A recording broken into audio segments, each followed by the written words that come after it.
Good to meet you, Tommy, Brendan. Hello. Oh, My name is Paula. Paula. And my hope is in you right now. Okay. Okay? I'm glad to hold it. All right, I bet you are. I was just telling Kurt, I went all the way to Tampa to find out about you. Tampa? Why'd you go to Tampa? Because that's where the Lord led me. Oh, wow. I went to Virginia to a pain clinic. That didn't work. Yeah. But just like Kurt was saying, this makes sense. Yeah. Oh my God.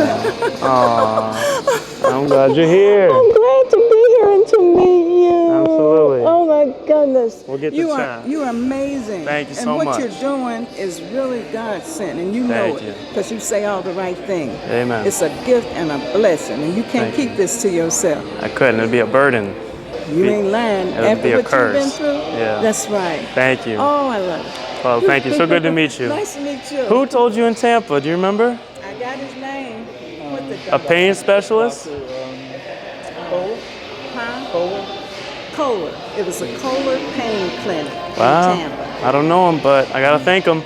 Yeah, and it was a Tampa friend of a friend that was going to him. And so he had helped him through pain management. Yeah. Walking it. Yeah. Right. But when he met Paulie, says, "Well, you." Look at that. Oh, great. Divine alignment. I mean. Oh, she's already got a crew now. Good. I say anybody with a back needs to know this. Yeah. Yeah. Amen. Yes, absolutely. You get it. Okay, I'm excited to talk more. Okay. We'll get started soon.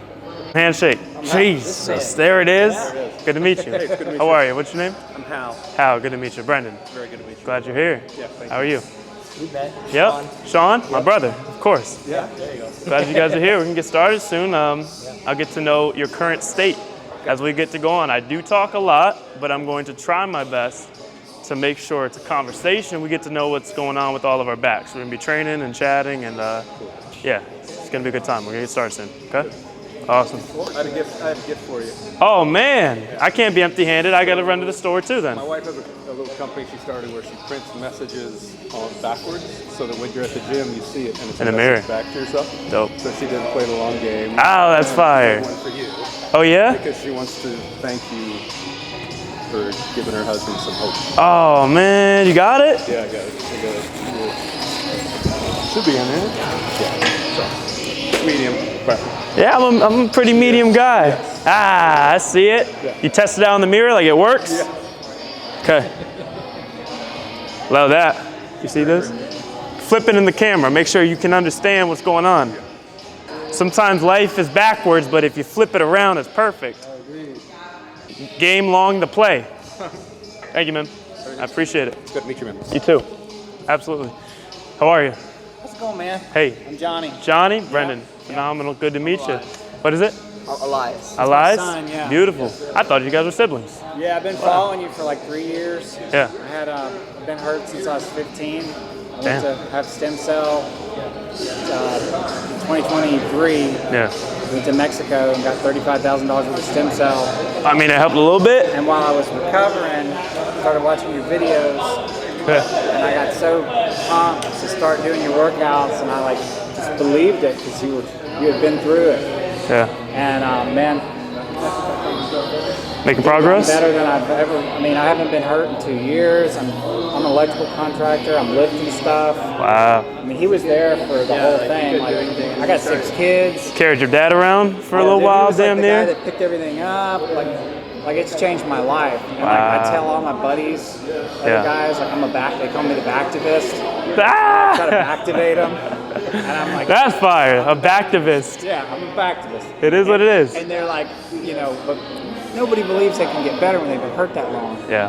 But yeah, man, I just want to thank you, dude. You changed my life. I love that. What's your name again? Johnny Valentine. Johnny Valentine, Johnny sir. Valentine, yeah, dude. Thank you for sharing that with me.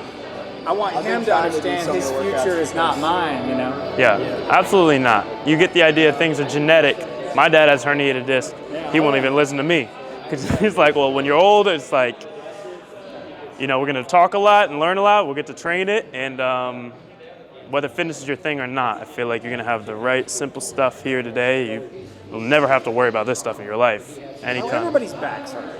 And Yeah. they don't understand that, the stuff you're saying about the muscles. And when I started actually doing, after they cleared me of 2 months of rest when I had my stem cell injections, Yeah. and I saw your exercises and I realized how weak I was in those muscles and how I had no mobility in the ways that you're doing. Like I couldn't even lift my leg. Then the mystery of back pain is no longer a mystery. You're like, I suck at a lot of stuff. Yeah. They don't work. Or like sitting in a chair and trying to go like that. Yeah. But yeah, man, Here your you stuff are. changed my life, dude. Thank you. And your videos spoke Thanks, to me. man. I hurt my back too, though. Oh, really? Yeah. Okay. Not again. We're gonna be protected. Gonna get the built-in back brace. Amen. Well, Exactly. We're glad you're here. I Thanks. support you, dude. That means a lot. I need Changing that. lives. Thank you. Me and my whole team, we really appreciate that. For real. We've all been through it. So thank you guys. That's awesome. I love it. Sir, did we get to? No, I don't think I got to meet you. How are you? What's your name? Peter. Peter? Yeah, nice to Brendan, good to meet you. How are you feeling, Peter? Pretty good, actually. Yeah? Okay. Just found you like a couple weeks ago. Oh, new in the game. Okay, this is going to be information overload, but it will be as much doing as talking. And you have any questions, raise a hand. It's going to be very communal. We're going to get to go through it together. You're going to have a good time. Awesome. All right? Glad you're here. Sir, how you doing? Hey, Omar. Nice Omar? to meet you. Yeah. Brendan, good to meet you. Sean? Yeah. He took all the tan. I didn't get much of it, but we did come through the same womb. So Hey, I appreciate you setting this up, man. yeah, it's been a blessing. This is huge. Thanks, man. I'm glad you're here. Yeah, We're gonna get rolling soon. Hey, how are you? What is it? Ethan. Ethan. Brendan, good to meet you. Ethan, how are you? Emily? It's my sister's name. I got a lot of siblings here. Cool. How you guys feeling? Good. I'm excited. Yeah, me too. How long have you known about, I guess, me or the social media or the exercise, the program? I know about you through her. Okay. She's been going through a lot of back stuff this year, so about like a year and a half. About like 2 years. 2 years. Yeah. I was like back in like the original. I can't remember the group. BBB? Yeah. We got a BBBer. I still call it There's that. always one. Wow. What's your last name? Vega. I know you. Yeah, we've talked before. I know you. Yeah.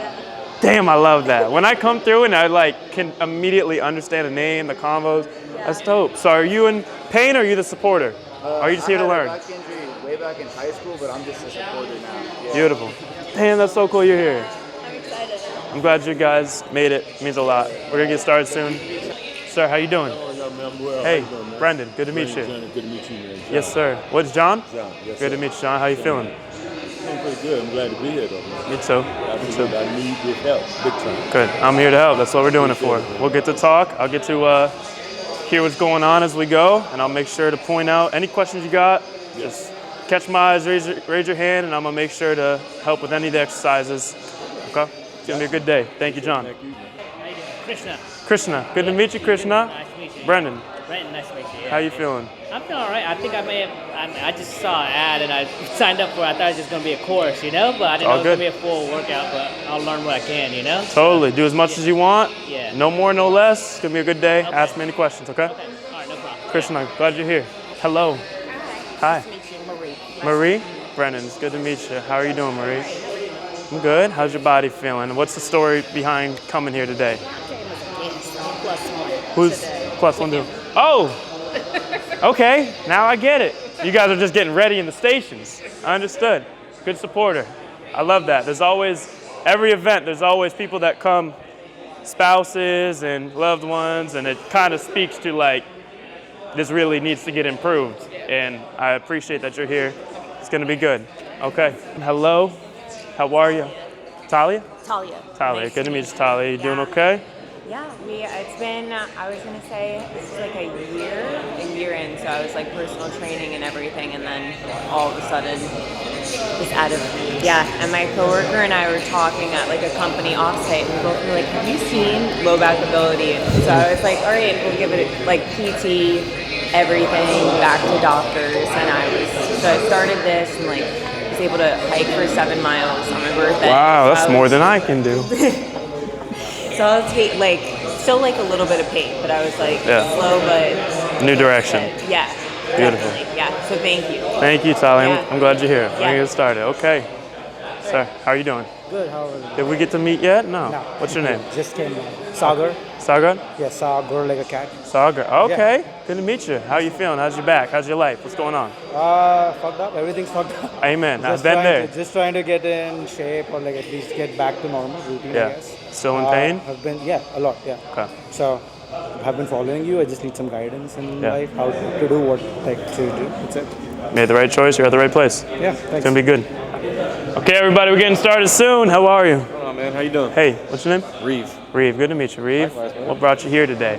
Back pain, man. Found you on YouTube through ATG. Okay. And then I was like, let me go see what this is about. Appreciate what you do, man. It's been helping. Thank you. I'm glad. Yeah. It's gonna be good. Any questions today? You let me know. We'll get to chat more. I get to almost say hi to everybody. Hello. Hi. What's your name? Tina. Tina. Brendan. Good to meet you, Tina. Nice to meet you. How are you? Are you guys here together? Separate? Okay. By myself.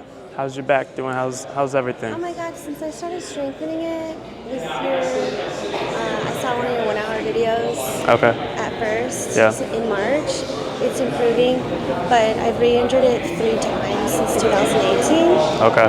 And so this time around, it's gonna be different. Amen. Yeah. I drove 2 hours to get here. From where? Columbus. Wow. South. Okay. Yeah. I'm glad you came. Thanks. It's beautiful. I'm gonna make sure you leave here feeling better. It's been traumatic. The first injury, I lost 100 pounds with it. Because it was just like, oh shit, I better get physically fit. Yeah. But then when I injured it the second time in 2021, and then the third time in 2023 in my yoga teacher training, I gained some weight back. Yeah. But now I'm getting it off again, and it's a lot of integration has happened, like mentally, emotionally. So it's like all aligning. As it all comes together. When it all falls apart and then things start improving, it all comes together. It's so hard to improve any aspect of your body when you're in pain every day. So it's gonna get easier as you go. This time around, I'm just so grateful for all the little baby wins. And the first time around, it was just so exciting losing the weight and not really knowing what was going on that I just bypassed the understanding of what was actually happening. Well, congratulations on that and making a big change anyways, whether or not it was the full picture was there yet or not. You know how to do that. We're gonna fill in the gaps today, and hopefully as you learn more through what we do, it's the last time you gotta go through this big change. And so we're gonna do it right. Thanks. What's up, man? Hey, what's your name, bro? Javier. Javier, good to meet you, bro. How you feeling? I'm good. Yeah? I've been seeing your video, so I got Ray One Spiny. Okay. Spiny, so it's been a lot. Life changing. So watching your videos helping out a lot, especially with back extensions. It's just been old and it's helping out tremendously. So Dope. I was here to get some more knowledge. Glad you're here, man. We're gonna get to talk and get to train. It's gonna be good, man. Sounds good. Alrighty. Who have I not said hello to? Did I get everybody? So sorry, came in just now. Hey. How are you? What is it? Barat. Barat. Brandon, good to meet you, sir. We're gonna get rolling. Hello. How are you? Simone, so good to meet you, Simone. Brendan, guys, hey. Fela. Peter. Nice. Beautiful, you guys came as a group. Yep. Both have back pain, one's a supporter. It's always the great supporters, love it. Okay. Hey. Hello. Cole. Nice to meet you. Good to meet you, Cole. Hello. Audrey, good to meet you. Okay. This is an important section of the day for me because we're gonna be training a lot. My main mission of the day is to really know where people are at so that way I fight my deepest urge is just to ramble and go on rants because I think it's so interesting, and that's great, but instead of information overload, I want to know where people are at in the journey, who's new, who's been suffering, who's here for just training, who's here for some hope, who needs what. So getting to meet everybody and hear a little bit of the stories. I've already been pushed near to tears. Fortunately, I'm strong now to hold it in. So I appreciate you guys coming to the first time we've done a tour like this, first time in Atlanta, and I'm a guy off the internet, which is sketchy business. This time you were right. So be careful next time, but this one was real. So I'm really excited to meet you guys further. Today's a big day. We got 5 hours. I hope we stay under that this time. And usually sometimes we chat a little longer, but we're gonna be training a lot, nice and slow, instructional pace. I'm gonna be able to help you guys, not a massive group today. We're going to be chatting a bit and going over different elements of healing. If you've been in chronic pain for multiple years, you know it becomes a full life process. It becomes a full body issue, and there's more than just 5 exercises to fix what has been done over the span of years. So before we get going, I got 4 rules that I just want to go over. The word rule is intense. They're more like guidelines. Okay, so the first rule is that there's no flare-ups allowed. We're not allowed to push too hard, too crazy if possible. I want you to keep it smart, keep it safe. If I ask you to do anything that feels crazy today, you can just ignore me dead in the face and just don't do it. Or ask for a regression, ask, hey, something doesn't feel right, raise your hand. This is for you today, so I will give you the attention. Me and my team will help you out. My team, we got Enoch here, who is very well trained in this stuff, can help out a ton. He has a testimony of healing. He's an incredible human being, helped me out much of my life. He will be manning the camera mainly for our digital video photo book. We got Eddie, who you all already met, right?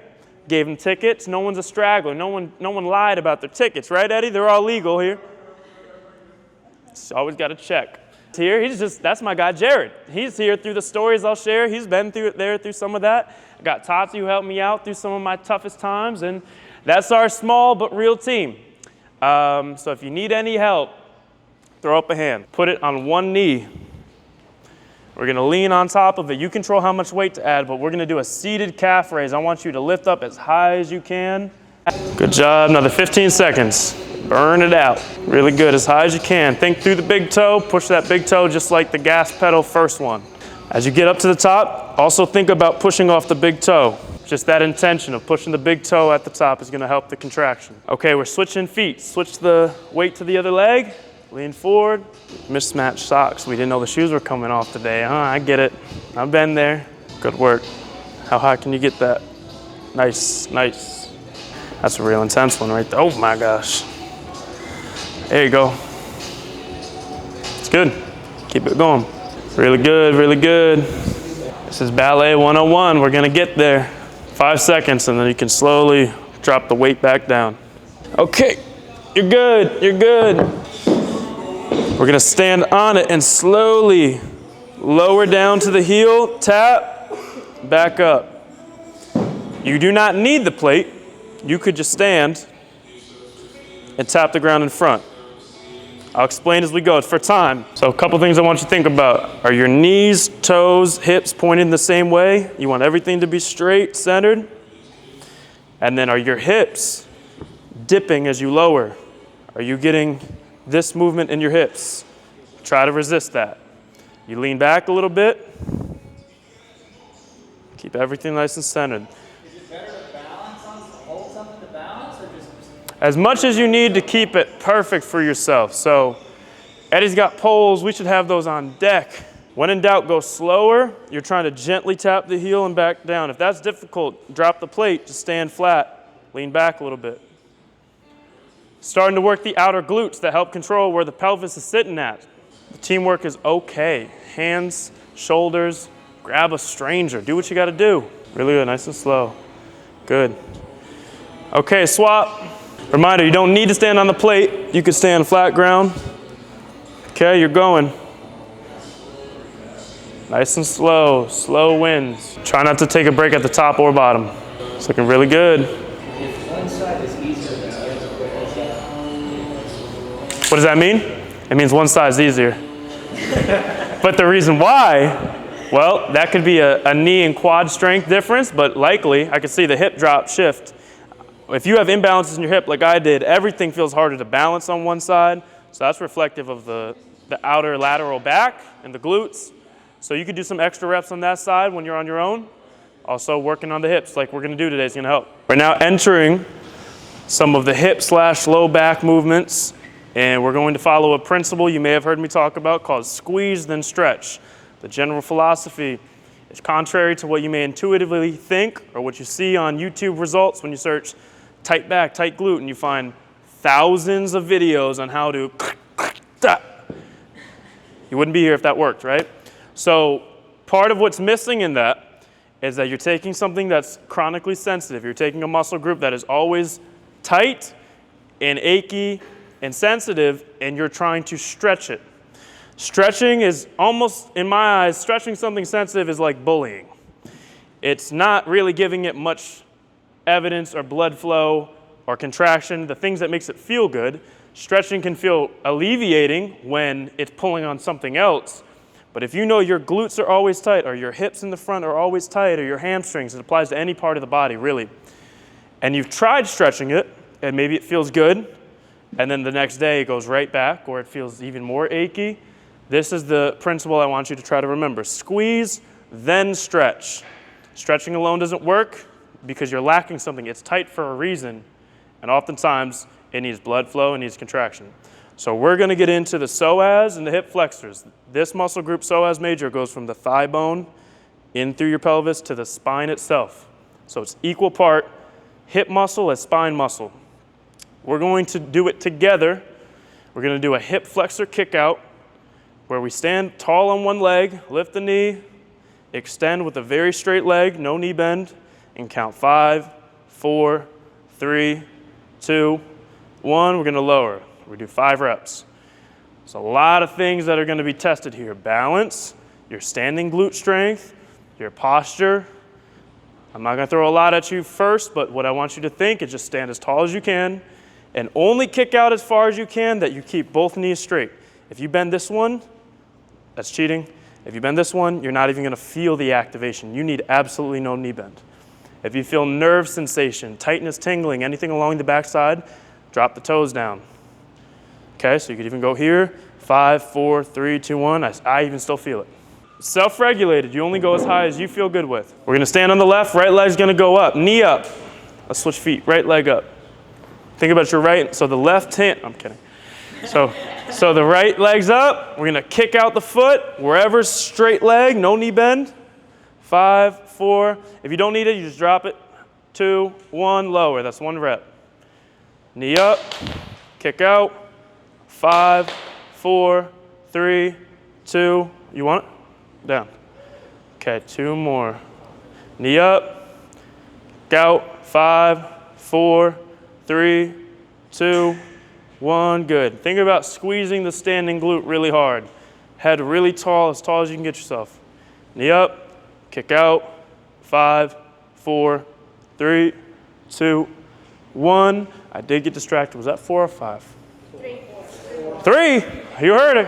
1 more. I'm gonna go around and look at what's going on. All right, right leg up, kick out, 5, 4, 3, don't lean back, 2, 1, rest. Really good. Don't lean back. Yep, so a bunch of things that can go wrong, but this is reteaching, okay, can I test strength with a neutral pelvis? A lot of the lifting we do when you've had back injuries either becomes, even just sitting and moving, overly arched, you can't keep a neutral spine. This is trying to be as tall as you can, opening the legs to a stretch, contracting, so real tall but no lean back. Switch legs. So left leg's gonna go out now. Let's lift up the knee, kick out, 5, 4, 3, 2, 1, really straight leg. Knee up, kick out, 5, 4, 3, no knee bend, 2, 1, good.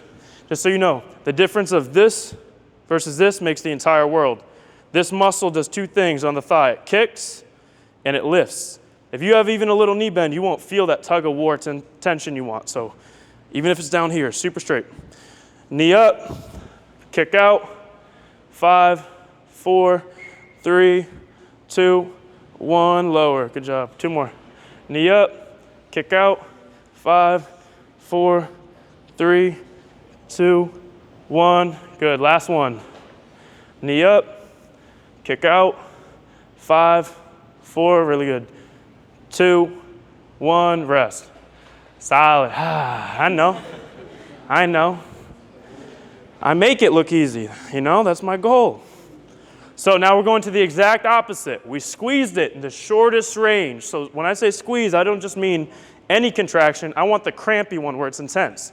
Then you go to the opposite and stretch it as far away from you. So that's what we're going to get into. We're all going to get on the box, still using the PVC pipes. Not mandatory. I would recommend trying if this is the first time doing this.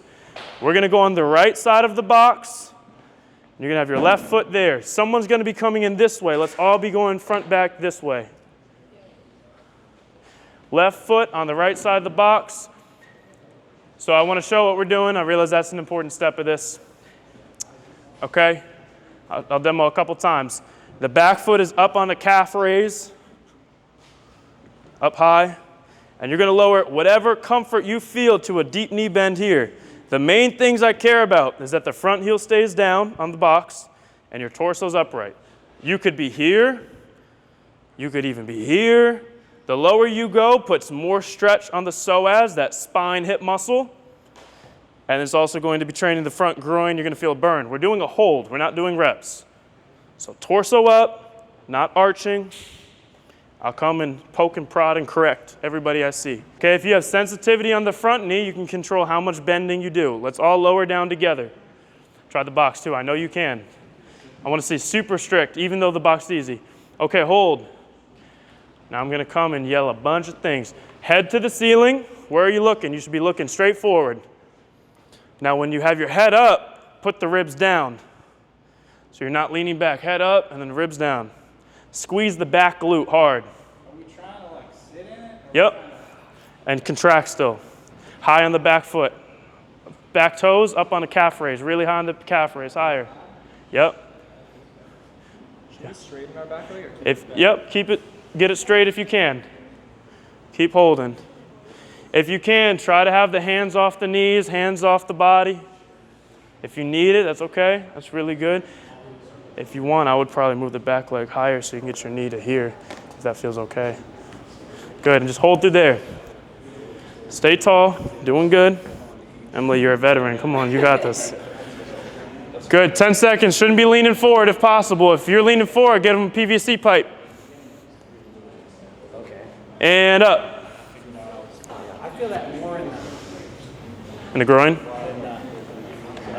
That's okay. Yeah, that's what keeping the heel down does. That's why I like higher. If you do it on the ground, you might be able to get down there, but when the heel's flat and you really get in deep here, this is all getting super stretched. Even I still do elevated. That's great. That's really good. This is like a more spine-focused one. I just never know what this stuck out like it's supposed to be. It will look good. I'll give you cues. I'll look at it again. Okay, we're doing the right leg, so you're on the left side of the box. Right leg on the left side of the box. Okay, so here's the checklist. You're up on the back toes. Think of calf raise, really high on the back toes before we even get started. Let's get into there. And now you're going to be upright torso, really tall. Bring the ribs down so you're not leaning back. And lower down. Let's see how down you can lower. How far. If you can close the front knee more, that's okay. Try to keep the heel down if possible. Yep, that's really good. If you can't keep the hands off the knees, let's try that. That's good. Get everything squared. Don't shift to the side. This is intimate. Like I said, 2 friends by the end of the day. There you go. Looking really good. Now, this is really important. Try to think about this. Take a deep breath, diaphragmatic. Really stretch out the pelvic floor. If you take a deep breath, the stretch increases. Really calm, steady. Try to get upright. Try to get upright. Really good over here. Nice. Yeah, that'll open something up for sure. Okay, I want to hear a question. Yes? The brain pain with that, like I have pain all here, and it's like pinching whenever Is that at a certain position of it? She said she feels. It's mostly like when I go down into it, as I'm going down, I'll start to feel the pinching here, and then it will, like it's on the bending leg. Okay. Yeah. And does it feel like joint, like ball socket, or kind of nerve-like or muscle? Yeah. That's a new one for me, I'm not going to lie to you. Of course, a lot of people do this, but that's okay. Well, so the higher box makes it a lot easier with the stretch here. It makes it easier on the ankle, but it's more intense of a knee flexion. Yeah. So maybe you do want to do a lower box that makes it less intense of a flex position here and really stay upright so it doesn't bend as much. What if you go here? Could you try it right now with me? If you go to this amount, do you feel anything? Slightly, and then that one on the other side. Oh, now you feel on the other side. That's it's like more as I'm going into it, and then as I sit into it, I feel it. Yeah. If you looked at the angle of this, you're getting pretty close here. So I'm like, can we try to lower it to where it's a 90 degree? I'm gonna have you do it on 2 of those. Any other questions? I would assume, yep.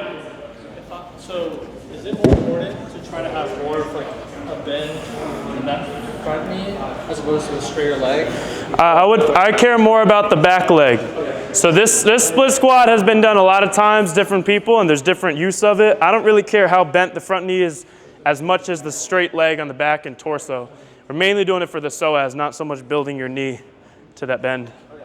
So on this, if you could still even get down to like this, watch the angle here. Don't let it get deeper than that. Okay. For now. Okay, but before we get into this, we're going back to the kick out. One more set. So we're gonna squeeze again. Hip flexor kick out, let's see. Okay, we're gonna go right leg first. Left leg on the ground. Knee up, kick out, and hold. Think about where you're looking. I know you're trying to focus on the feet, but look straight ahead. And down, good job. Knee up, kick out, squeeze the left glute. Tall and lower. If things are jumping and shaking, you are squeezing what you should be squeezing. Okay, right leg up. How high should the leg be? Knee up. I got you. Kick out. 5, 4, 3, 2, 1. We got 2 more reps. How high should the knee go? The knee goes only as high as you can kick out without cheating. So this is, I think, good form. If I try to go higher, I just move my body. Or I could do this and bend the knee. So as high as you can do, both legs dead straight, and I'm straight line from my foot to head. Really tall here. If anything moves, it's too high. 2 more perfect reps. Knee up, kick out. Don't lean back, tall. 3, 2, 1, down. 1 more. Squeeze the standing glute. Yep, squeeze the left glute hard. Knee up. Kick out, you should feel the left glute almost cramping too. Really hard. 2, 1, rest. Good job. Okay, let's switch the feet. Knee up, kick out. 5, 4, 3, 2, 1. I'll go a little lower. You want the full if you can. Okay, knee up, kick out. 5, 4, 3, 2, 1. Let's finish it up. Knee up, kick out. 5, 4, 3, 2, 1. Good. This is without even directly trying to restoring hamstring flexibility. It's a term called reciprocal inhibition. If one side of a muscle is super tight, you can't even squeeze this side. I made a post about it today. So if your bicep is super tight, you could do all these passive stretches for it. That's good, unless it's sensitive, like some of us are. Or you could just try to really flex the tricep at that last stage. It's going to help this side neurologically open up. So instead of relaxing into this, you don't need this yet. You're not strong enough, it's not protected. This is getting a little stretch, but getting this other side woken up. Let's get back into here. We're going left leg, right side. We're gonna do reps now. You have the option. If this was intense just to hold it, I want you to still hold it. And I'll tell you when to drop. If you're gonna do reps with me, we're gonna do 3 seconds on the lower. 1, 2, 3. 2 seconds at the bottom, which I'll just have you guys inhale deep. Big stretch, exhale, back up. We're gonna do 8 reps like that. 1, 2, 3, inhale, exhale, back up. Okay? You can hold the whole time. The goal is to have the torso upright and the legs straight. How far back the foot goes is really just helping you maintain that. You can throw the leg way back and you look silly. Some of us are trying this one. That's a different pose. That's okay. Start with the leg probably not so far from the box. And if you need to wiggle it back, that's okay. All right, let's lower down together. If you're doing holds, you can drop down. All right, lower. 3, 2, 1. Deep breath in. Exhale, smooth up. That's 1. Lower down, 3, 2, 1, torso to the ceiling. Inhale. Exhale. That's 2. Back up. Lower down. 3, 2, 1. Deep breath in. Out. Back up. Good. Try to keep the front heel on the box. Don't lift the heel. Lower down. 3, 2, 1. Deep breath in. Out. Back up. Halfway there. You guys are doing great. I got a question. Yep. The front leg, does it matter if it's Keep it straight. Try to keep the front leg straight. Squares, hips square too. Don't twist anything. If you're doing holds, you can take a break. Okay, lower down. 3, 2, 1. Hold. Back up. Good, we got 3 more. Lower down slowly. 3, 2, 1. Head up. Deep breath in. Extra stretch. Out. Back up. 2 more. Lower down. 3, 2, 1. Deep breath in. Out. Last one. If you're doing holds, I would join this one if you'd like. We're going to do a 30-second hold at the end of this. Everybody. Lower down. 3, 2, 1. Now hold there. You're holding if you can. If you got to drop out, that's fine. Torso up.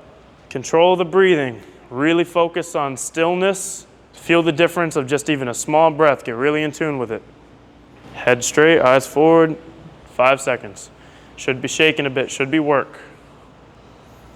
3, 2, 1. Good. Really good job. I saw some people standing, waiting at the end. I want to say I applaud you. That is how this should go. If you're like, okay, this is too much, you wait it out. Take what you need. Don't overdo it.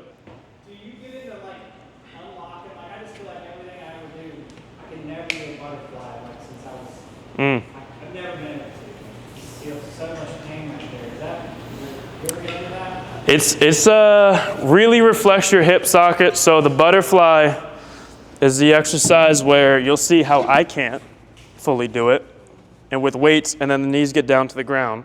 At my best, I barely tapped it, and then I couldn't squat for a month because it tore something. So I have a history of sprinting and squatting, and a lot of people I've seen have really tight groins. Some people's hip bones in there have different anatomies, but I wouldn't focus on anything that you see of mobility standards. You should get to a split. You should get to the knees on the ground. Everybody's journey will be very different. And so that's pretty advanced in my opinion. Like I have a good squat now without much of a butt wink, and I still don't have that. So those movements take it. You're just trying to feel something productive. I think you can get there, just enough time. Emily, you had a question? How do you get the leg to go straight on a split squat? Because I feel like my leg is straight then. Yeah, so you got 2 things to really squeeze. As you lower, you squeeze the back glute and the back quad. You don't have to keep it pencil straight. I've taught that, but that can be a lot even on the knees and the back and the fascia and the connective tissue. If you feel good for it, keep it pencil straight. If it's a little bend, that's okay. You just don't want to be relaxed and completely missing the stretch by being bent like that. But high on the back toes, calf contracted, quad contracted, glute, it's probably going to stay straight, but it's intense. So. Okay, guys, do the other leg. Doing great. It's a 3-second lower. We're able to feel how that inhale increases the stretch deep in there. Yeah. Okay. Let's lower down. 3, 2, 1. Inhale. Then out. Back up. Let's lower down. 3, 2, 1. Head up to the ceiling. And then up. Good job. Don't wait for me for the inhale. Remember to do it. Lower down. 3, 2, 1. Deep inhale. Out. Back up. You guys look great. Lower down. 3, 2, 1. Hold. Deep inhale. Out. And back up. I want to add one thing. Where the back toes are pointed, try to turn the whole leg inward and the toes inward so you're more on the outer toes. You won't really be, but some of us are out here, toes pointed here. That's not keeping the hips square. Rotate those back toes inwards. It'll make the stretch harder. Let's lower down. 3, 2, 1. Hold where it's safe. Inhale. Out. Back up. Really good. Lower down. 3, 2, 1. There's such a thing as too much stretch. If you're feeling that, stay higher. and back up. I'd move that foot a little closer to the box and calf raise high. Lower down, 3, 2, 1. Hold, and then up. 2 more. Lower down, 3, 2, 1. Deep breath in, out. Good, we got 1 more. If you're doing holds, you come in and out as you need. Last one, lower down. Okay, we're holding here. You do what you can. You can hop out whenever you need. It's the last set. Can you go higher calf raise in the back and try to get your knee to here? Yeah. Deep breaths, slow, keep it calm. Even though it's burning a little bit, even though it's shaking, if it feels too intense, listen to your body. 5 seconds. That's incredible. Good work. Really good, Emily. And up. Good job. You guys did good with that. Good job. Clap it up a little bit. You just knocked on the door of your spine. For some of y'all, it opened. Some of y'all, it closed the view, or you couldn't see it. But yeah, I was like, who is this? All right, how are we all feeling? Any questions so far? Just for the flow, we worked big toe squeeze, front of the shin, back of the calf, all the things that get affected with nerve pain. You got drop foot, people lose that. Calf raise gets affected. Then we worked the knee. We just got to the knee and hip. We just stretched out the hip and back. We're pausing. We're going to skip this section of the spine and outer glutes. We're going to go to the shoulders and upper back and postural stuff for the next 15 minutes. Then we reach halftime. Get to eat some grub, chop it up, talk a little bit, and then we're going to get into all the direct stuff towards the end with the hips and low back. So we're making good progress. If you already feel stuff, this is a good sign. This is opportunity. You're like, wow, we didn't train the back. I already felt something good or bad or just interesting of hips and back. This shows it matters. So we're going to go into the wall circuit. So we all need a spot on the wall. Before you go run off and find it, let me demonstrate the basics of what we're going to do. We're going to use the wall to stretch us back, gently open up the spine to extend. Start really easy. And then we're going to use the wall to lift off of to strengthen those exact muscles we were stretching in reaching out. I'll coach you through both. To start, we're going to have our hands to the eyes. We're going to put them on the wall, shoulder width apart, feet nice and wide. We're going to bend the knees and get into a stretch into the wall. Arms should stay pretty straight. If your shoulders feel intense pain, you can adjust where you are. This makes it usually a little easier for people to put the hands higher. Okay? So, hands at the eyes, you lean forward. 1, 2, 3, we'll come up. I'll teach something after that of a little tweak. So try to find a spot on the wall over here, all the way down. We should fit. So hands to the eyes, thumbs to the eyes, shoulder width apart. You're going to bend the knees a bit. Hips back a little bit too. Push the butt back. And now you lower your torso towards the wall, and you tolerate how much stretch you get. Remember, we want straight arms. Yeah, I'll go there. And then come up. So I would stand a little closer to the wall, and then put your hands closer together a little bit, like there. And you push your body closer to the wall. Keep the arms straight though. It's not a push-up. So you got to push your butt back. Yeah, and you're going to stretch. If you look over here to your right, he's doing it really, really well. You lean with this flat body. So you can work through slow reps. Let's lower down. It's 3 seconds at the bottom. That's better. And then come back up. A lot of us are too far from the wall here. I should have set you guys up. Let's all take a step closer to the wall. You should have about 3 feet of your own feet distance. You can barely kick the wall. If you can't even kick the wall too well where you're at, you got to walk closer. Closer, closer. Even more over here. Yep. Okay. Bend the knees, butt back. Gently lean into the wall. Go to 80% stretch. Don't completely arch your body too far back. And back up. Just 3 seconds.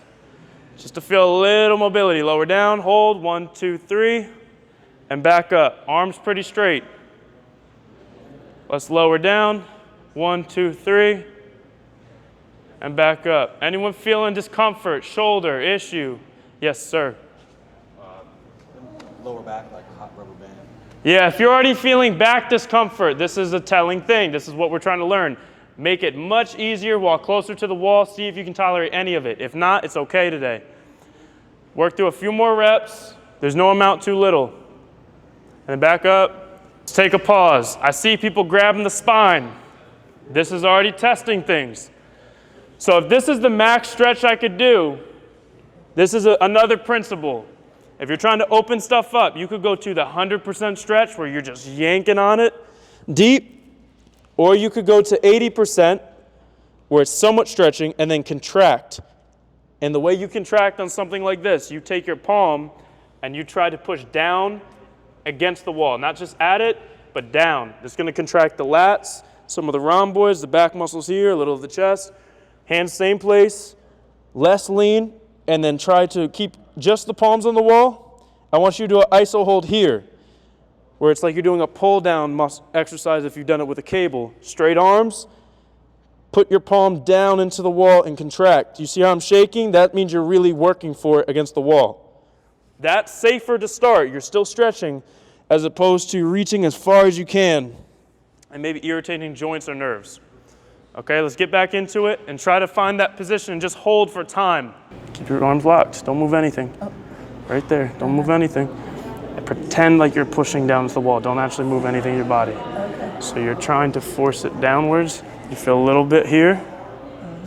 Good. Just hold that. This takes practice. Straight arms. Straight arms. Don't shrug. Okay, keep everything down. Push everything straight. Straight arms. More and more and more. Good. Take a pause. That's really good. It's not easy. That's good. So you need to go less stretch. Put your hands up here. Put your feet a little closer. Bend the knees.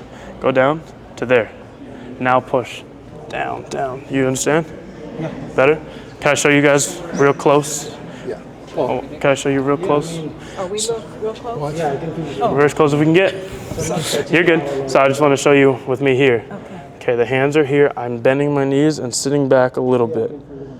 Okay, you see my body's position? My arms have to stay very straight, so I'm extending, no elbow bend. Okay. Maybe step away from the wall a little more. I know I told you to get closer. And lean into the wall so your hands are keeping you upright. Straight arms though. I know it's a challenge. Keep your eyes up. And this is good right here. And then you try to gently push a little bit down into the wall and see if you feel any contraction towards like here. That's okay. This takes practice. That's good. Okay, you guys can take a pause. Okay. That was abuse for some of us. I understand. That was a lot. I didn't get to cover everybody. We'll get multiple rounds. When things like this require really, like it can look right but not feel right, you'd be surprised how people are doing it wrong. Some people were sideways. It's like, how do we get there? I'm going to try to give individual help, and you may not get me yet, but I'm going to come around and get everybody. We're going to go to the next one, which is similar position, fingertips on the wall, just fingertips, not the palm, just fingertips, a little bit higher than the eyes. You sit back a little bit. I'm not leaning on the wall the same way. Your feet are going to be at least, you should be able to tap the balls of your feet about that far. From here, I'm just lifting the hands up a centimeter off the wall and back down, and I'm squeezing. If you want to break your finger, you could touch right there. It would snap. I'll break it. Those back muscles are working. So I'm reaching out and far, and I'm holding, and it's squeezing all the mid-back postural muscles that keep you upright. But it's a little movement. The way people cheat is that they do it fast, which is all delts, all shoulders, or they rock their body weight backwards. So you need to make sure your weight's not moving distribution on your feet. You're not moving anything, but the fingertips are on the wall and a little reach off. 1, 2, 3. That's a rep. 1, 2, 3. That's a rep.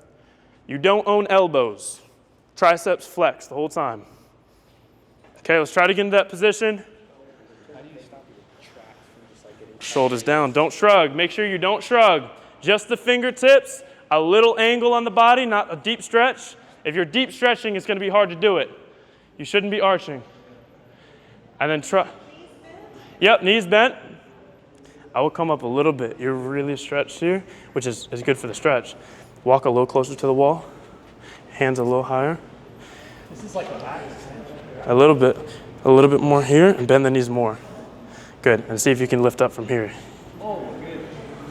No, so like this, you're lifting away, yes. Okay. So you're not fully leaning on the wall. Yep, I'm coming over. So remember, I want a centimeter off the wall, literally centimeters. Some of us, I'm seeing inches, barely off. I should be able to tell. I shouldn't even be able to tell you're off the wall. I got y'all. I want to look over here. So less of an angle for some of us like here. Yeah, closer to the wall. More. Way more. So take a look at me. So you're leaning down here. You want to be like this, a 45. Okay? Straight arms, super straight arms. Tricep flexed. Tricep flex. Yep, just fingertips, reach up. Trying to use the middle back. Reach away. So for us here, you want to walk a little closer to the wall, half a step, and then bend the knees, sit in that squat again. Sit back, away from the wall. Yep, just fingertips. Are you leaning on the wall? Try not to. Okay, and then lift. It's a tough one. This is a tough one. We got another one that I think will help more.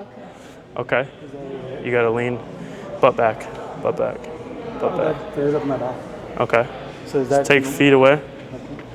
You may not be ready for this one. Put your hands there, lean against it, reach your hands up.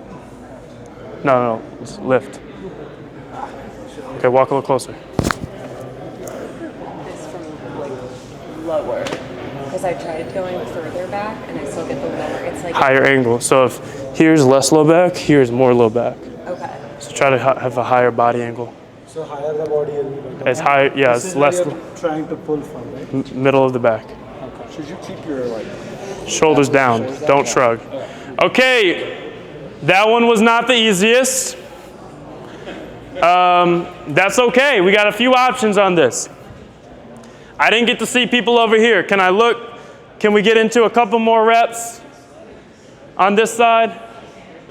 And then barely lift off. That's good. Just slow lift. Slow lift and then back down. Slow lift. You guys are all throwing it off really slow. And then back up and down. Yep, and lift them up slowly. Straight arms, reach them out. You guys are really good. You're trying to feel the middle of the back work a little bit. Yep, that's great. You guys are good over here. That's just a tough spot. Y'all don't have much room. That's really it. You were good. The only thing was the hands couldn't be where they need. They're like this. It's okay. Probably, yeah. But yeah, it's right here. Yeah, because I'm not leaning on it. It's really just this position.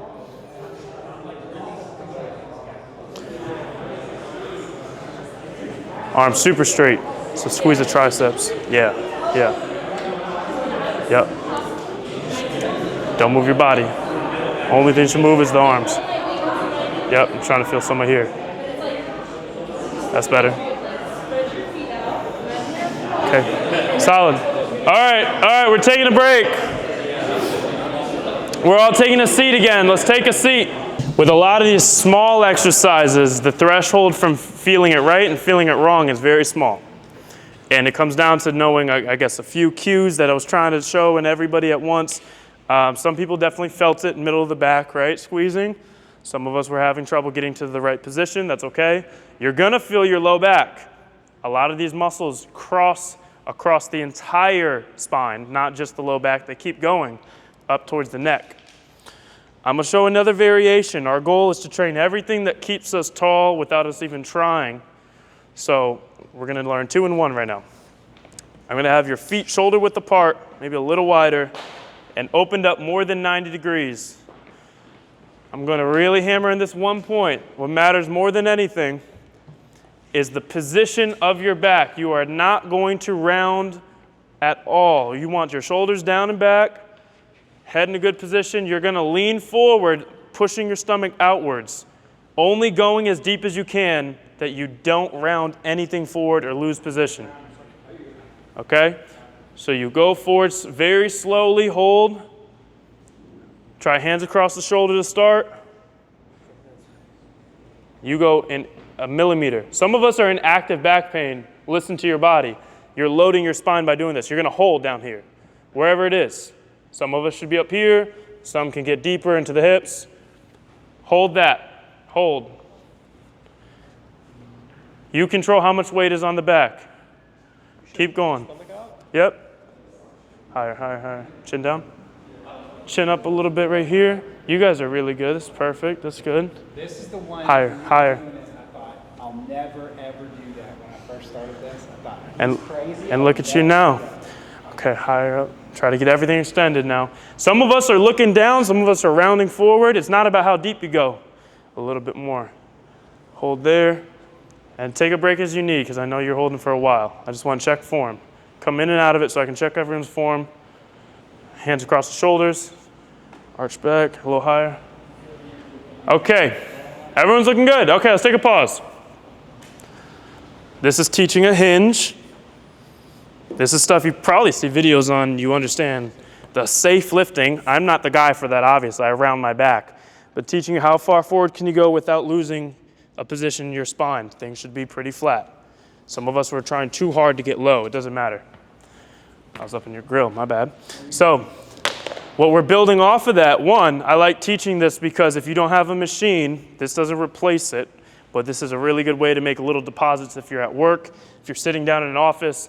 You can sneak it in if you're feeling achy, like it's just crushing on the bones, or it's just like it's not as strong throughout your endurance of the day to hold yourself upright. You have to train that. So even if you're at a table or something, if you lean forward with a flat back, any inch that the shoulders are in front of the hips, it's spinal erectors. Here, they should be working, but it could be on the bones. You could be relaxed, sinking into the chair. When you force the opposite in a good position and lean even an inch, shoulders in front of the hips, you're building. So if you're working here, you do 60 seconds, you get a little rep in, you forget what you're doing, hold a good position. You could do that every few hours just to keep it feeling protected in your own back brace, little inflation. If you're strict, you're not going to hurt yourself much with the iso holds. You might feel a little ache if you overdo it, but what we're going to do from here now, we're going to get the position right, lean forward only as deep as you can, and then you're going to put your hands down between the thighs, between the knees, and you reach the arms forward. It's not a Y. It's not quite straight out. It's a pretty narrow Y. So thumbs to the ceiling. Reach the hands as far away from you as you can on the way up. Don't try to cheat your body position by going low. Start less down as you think. Yep. Pretend I'm grabbing your wrists and pulling away from you so your arms have to scoop out. And you're going to feel a real squeeze in the middle of the back. We're feeling that? Good. Hold for 2 seconds at the top. Make sure we're not shrugging. I want you to try to keep your arms down, relaxed, go a little wider. Good. That's okay. Take whatever range you got on your shoulders for right now. Good. Just keep everything down and back here. Hold that. Hold that and see what you can do. That's okay. You're going to feel a little bit here. Good. Do a couple more and pause. Arms a little bit closer together. Today's going to be more of an information day for you. Okay? Do what you can, but be smart. Let's take a break. Really good. Okay, that shows doesn't take a lot of weight. If you're in the true position, not cheating, to feel something, this stuff builds up. Well, that's 10 pounds. Let's not do that. If you're on a bench or you have like an incline bench, you can support your chest. This is in the program online. This is the same exercise if you've seen me done here with straight arms, lifting. This is just further along. And so you could do it on a bench, do it on a machine.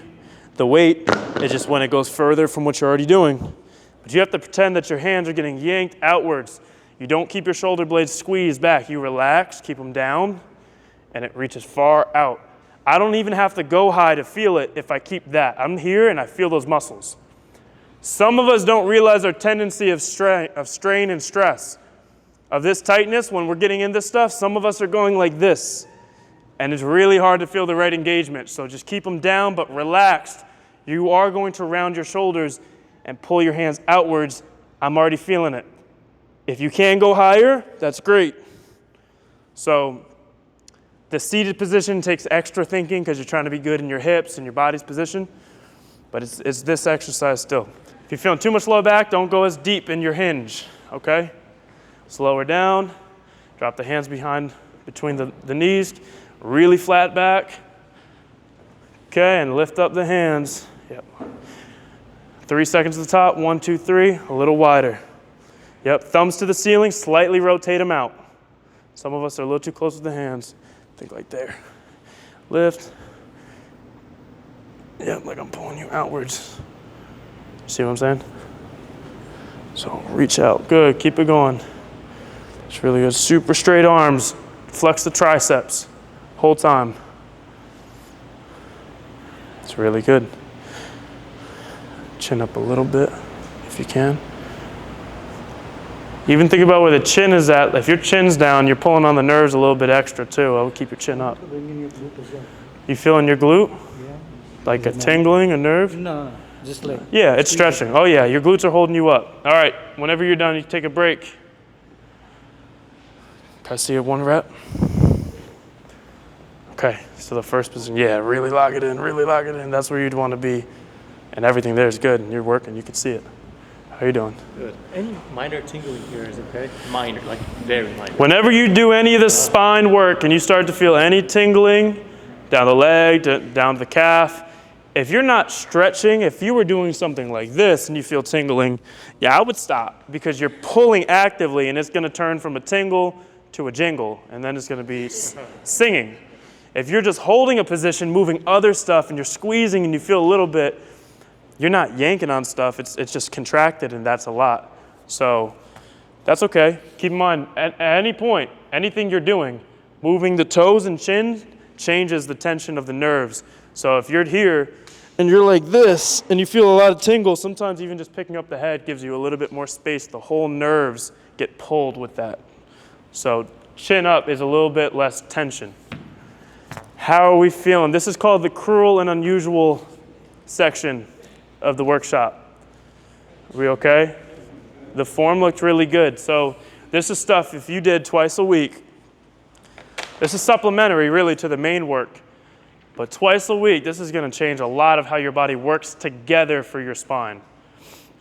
By the time you have chronic spine issues, you already have compensations that are all out of whack to try to work on that too, shoulders or hips. And sometimes you got to do a full body approach and try to work on all this. So think of it as not did it feel good today or not did it look perfect yet, just learning that's a muscle I've never directly trained.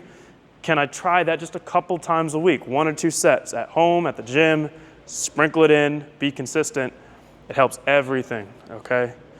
I know that was tough for some of us, but it took me like 3 months just to even get it feeling right for myself the first time because I was a lifter, so I'm like, all right, this is cute, give me the weight, and it gets ugly and I'm cheating and you just never get somewhere that way. So you guys look good.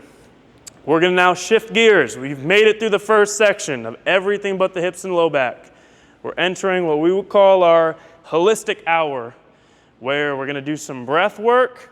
We're gonna go through some ground mobility for the feet and ankles and things that are really far from the back but help a lot. We're gonna get some food going, sit, chat, relax. Then we got gym class again and we're gonna get to the real back and hip work, okay? How many of us here have heard of Wim Hof breathing? Always a few. That's good. Yeah, so we are going to all find a spot on the ground.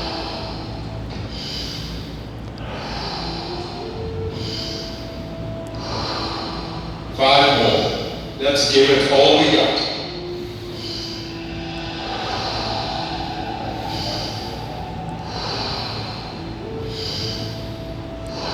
Last one.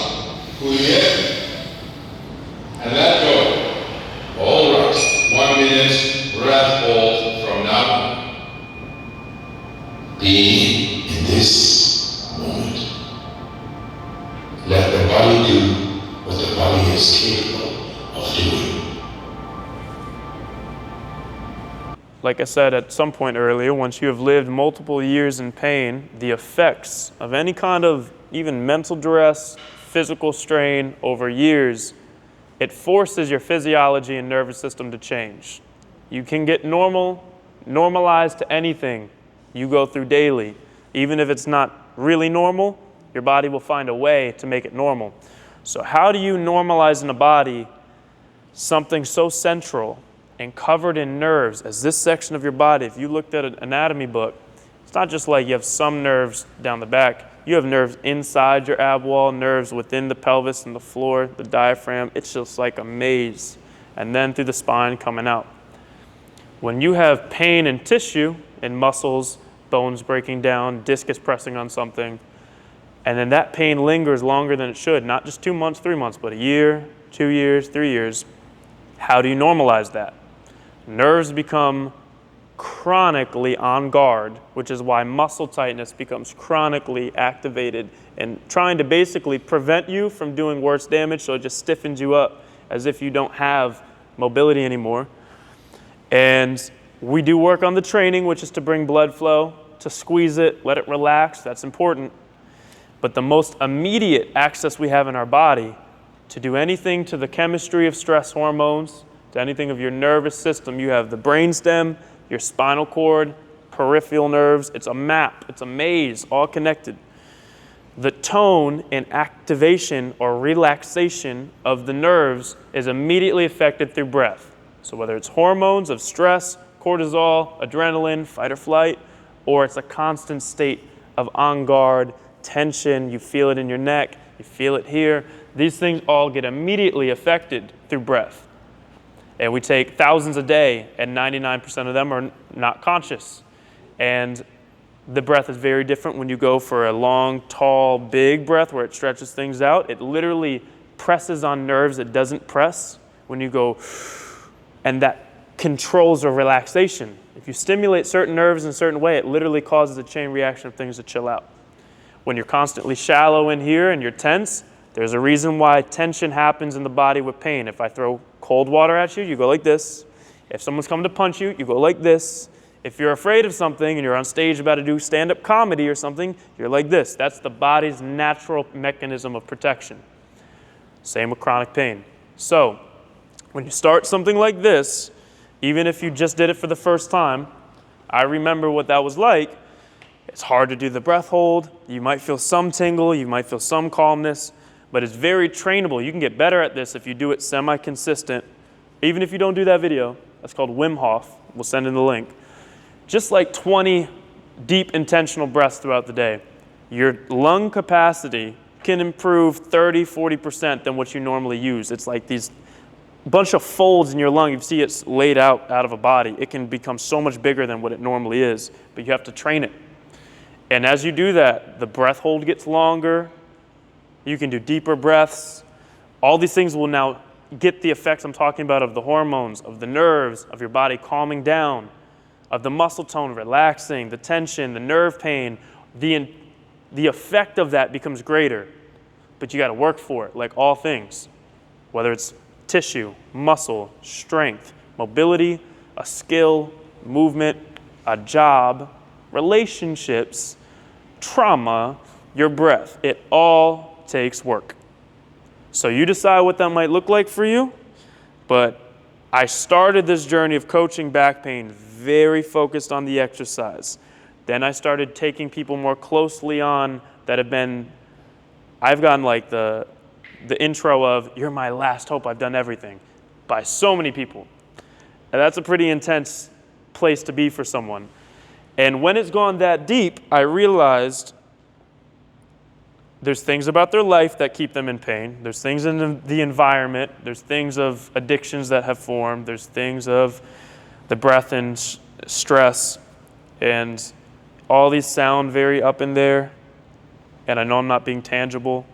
But if I can even just introduce you into this stuff, of anything that helps the way you feel, do it semi-consistent.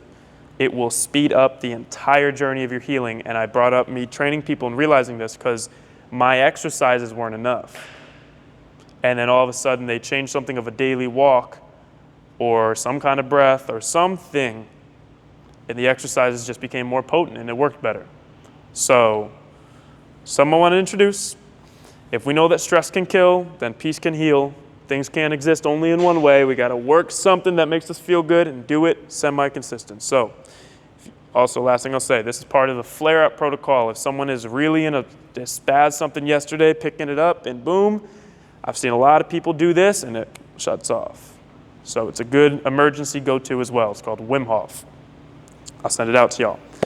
The next section of these are all like mentors I found along the way that had unique styles of training and unique healing things that I never thought I would do. This is a ground up flow for mobility. We're going to want shoes off. And it's by a guy named Kador Ziani. He's 51 years old. He lives in France. You're getting some stretch in the groin. So you took a little break. I want you to get back into it a little bit. If your back feels something at all, grab a pole, hold yourself up, make it a lot easier. If you want another round, we're going to do another 30 seconds. Connected physically, but there's the connective tissue, the fascia sheath that does connect them. If you do enough calf raises, like it's burning, and you just keep going, you're going to start to feel burning in your hamstring, even though nothing's working there. But it's so tight and pulling now that it's pulling on this too, squeezing it, and you feel burn. That's why nerve pain, you pick up your toe, ooh, I feel it. How does that work? It's all connected through the fascia. Nerves don't just float in the muscle, they're in fascia. So if you move fascia, you move nerve, it's in there. Likewise, if you have pain and nerve issues, the fascia gets tight. You could have tight fascia through the big toe, through the arch like we're sitting. If that's uncomfortable for you, you probably have adhesions and tightness. That alone, tightness here, will pull the whole fascia centimeters from up here. So you could try to stretch it all out like this together, but it's testing everything. If we even open up our big toe now, you will make it just that much easier to even do a hamstring stretch. Not because the muscle, but because the entire connected outside tissue is easier. So that's why we do the big toe stuff. And then you get a little bit into the foot. And then maybe I have people do calf stretching. I have people start to open up the backside of the body as far as they can, big toe sitting, foot, gentle calf stretch. Later, you back extensions or elephant walks the hamstring. That's different than if you YouTube back pain stretch relief and then you see the crazy stuff they're doing. That's going to mess you up. And it's because they're just putting into big open movements and you're going to hurt yourself. So does that kind of make some sense? Include the big toe, it matters. It doesn't matter that you can lift 300 pounds or you've been strong or doing sports because everything else is good, but if you have the weak link in your back there, it just breaks. So that's why the hold, if you do 2 minutes, if you have a bad vertebrae, it will immediately show up. You'll feel it because nothing's moving. It's nonstop, just contracting everything. So that's the thing is being strong and then being spine strong aren't necessarily the same thing. A lot of strong guys actually hurt themselves more because they don't think that they're as weak as they are in that one area.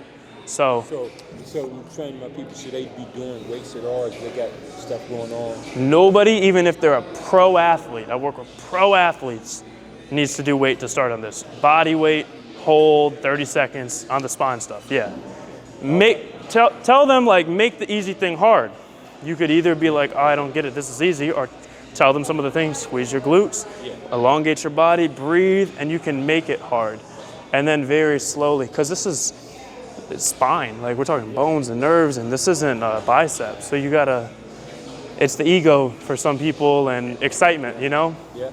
But yeah, great questions. All right, thank you. Yep, I always knew, like, as long as I can get out of my own way and develop as a human being who could handle something that big, that it would go that big. Because once I went through it alone with my own back, and then meeting people like Emily and other younger people even, just having a group of 100, I was like, whoa, this is big. Then I would get messages and thousands of younger people. And hearing younger people let me know it's big, because we all know that when you're 60, your back cracks just because the moon's out. But when you're 20, then you're like, oh, when you're in the office, you think it's only you. When you're at the doctor's, you don't actually realize that that's a pretty common thing. So, and 20-year-olds become 60-year-olds. So if it's bad now, it's going to be worse then. And I'm like, oh, the whole world's about to be screwed. because the rates are getting worse. And I just deep dive a little bit, and I'm like, yeah, the stats of back pain are getting terrible. And then the drug addiction that comes, then I was getting the suicide messages of people, and I'm like, the only way this doesn't go big is if I don't deal with the imposter syndrome, fear of failure, the personal development stuff that I work every day at. But yeah, this is still tiny compared to how big it needs to be. Took my life falling apart, and the back injury was how it started. So in 2019, I herniated a couple discs. It started me on this path. I had already had a knee surgery that didn't go well. I had already been injured with some other stuff of stress fractures in my shins. I was pretty injured teenager and college athlete, but nothing set me up to be prepared for when my spine started to fall apart.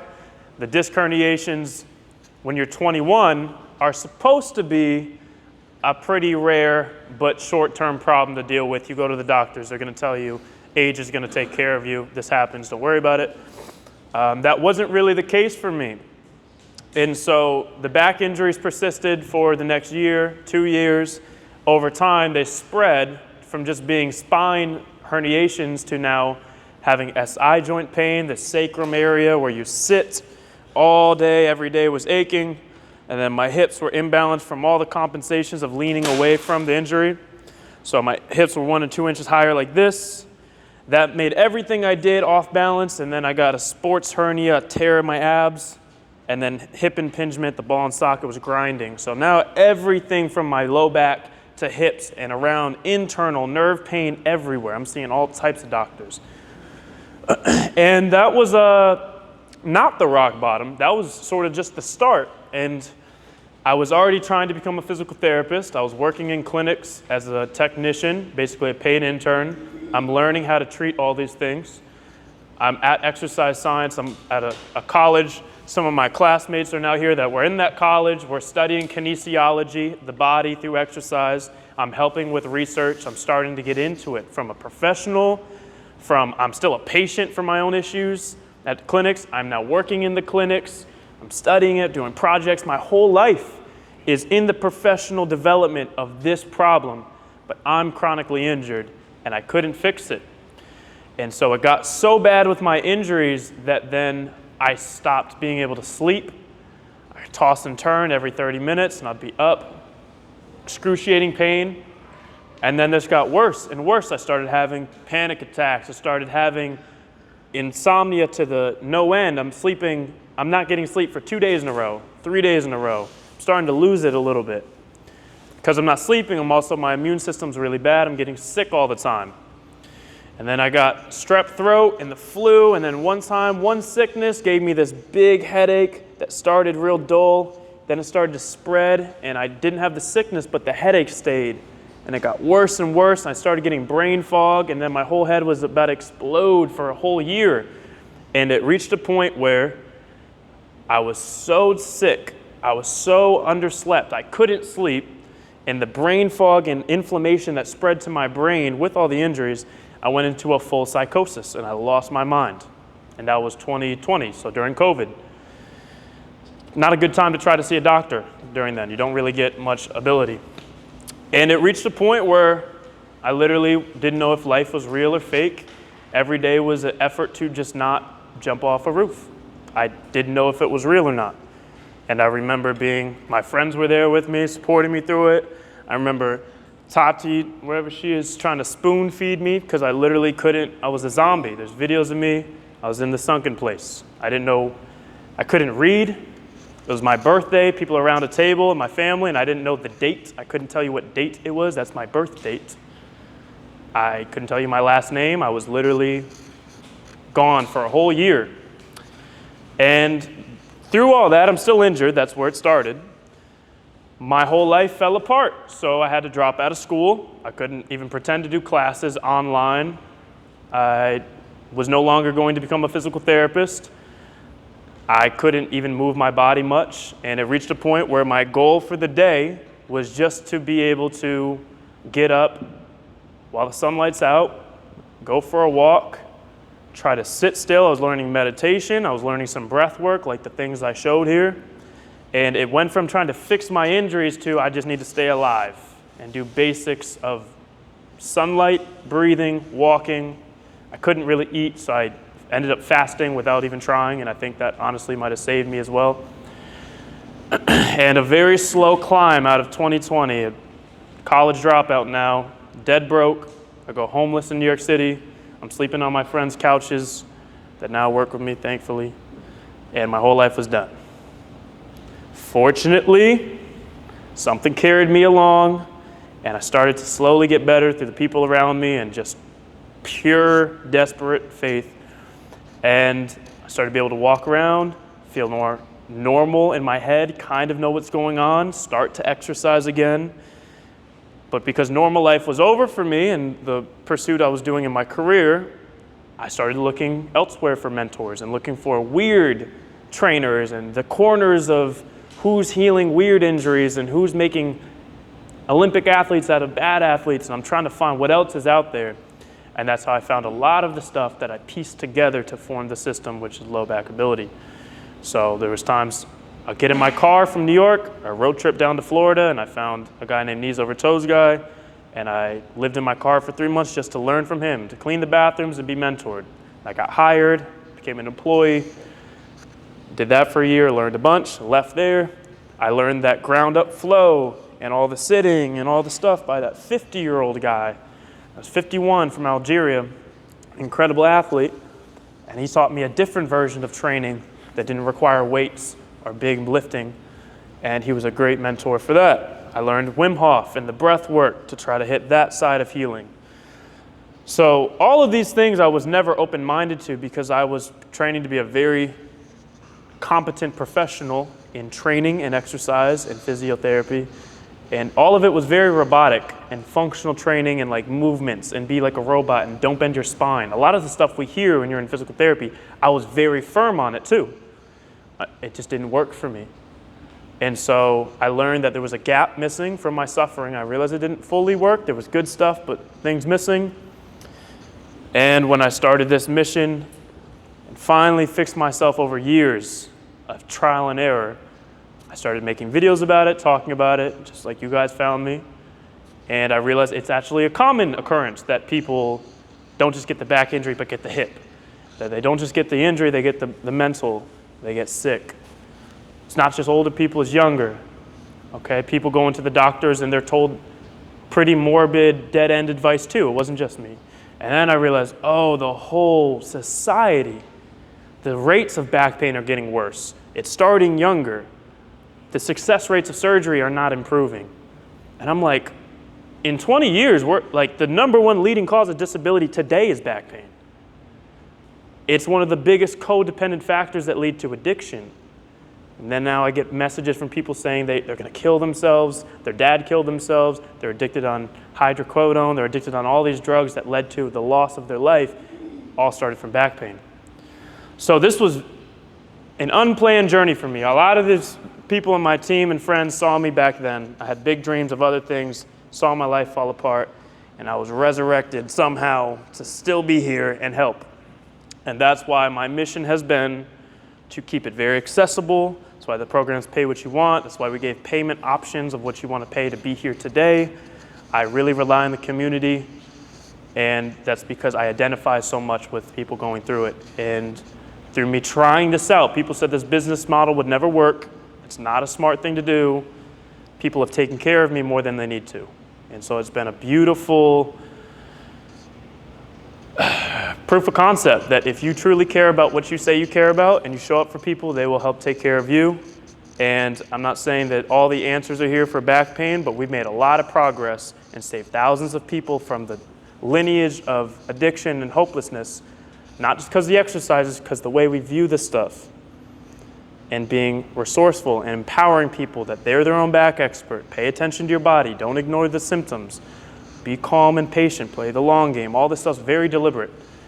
And so that's my story of how we came to be. It was not planned. It felt like suffering, and I realized it was a calling. And I got to hear some of your guys' stories already.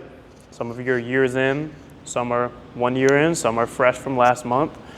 And this community, this room, is reflective of a bigger room around the world of pockets of cities everywhere, of thousands, and we got 20,000 people almost in the program, people going through the same thing, And that's not meant to be bragging. That's meant to say that whatever you've gone through is not that rare. And it's one of the least talked about epidemics going on because it leads to so many other problems. And unfortunately, it's just been called age, or that's just life. It doesn't have to be like that. So that's where I'm coming from. If you didn't know anything about me, now you know too much. You're welcome. I need therapy every now and then too. This is my version, so thanks. But yeah, I don't know if anybody has come around to feel more hopeful about their back. I don't know if someone has a story they're further along that maybe they could share that's not mine, that could help someone newer along, someone that's found progress, or even views things different, or they've gone through treatments that didn't work. I'm just kind of curious who we got in the room and where they're at. Okay. Oh, we have a little mic to pass around. Only if you guys want. can pass this around. Whoever's next. Where's the, like this? Yep. That's.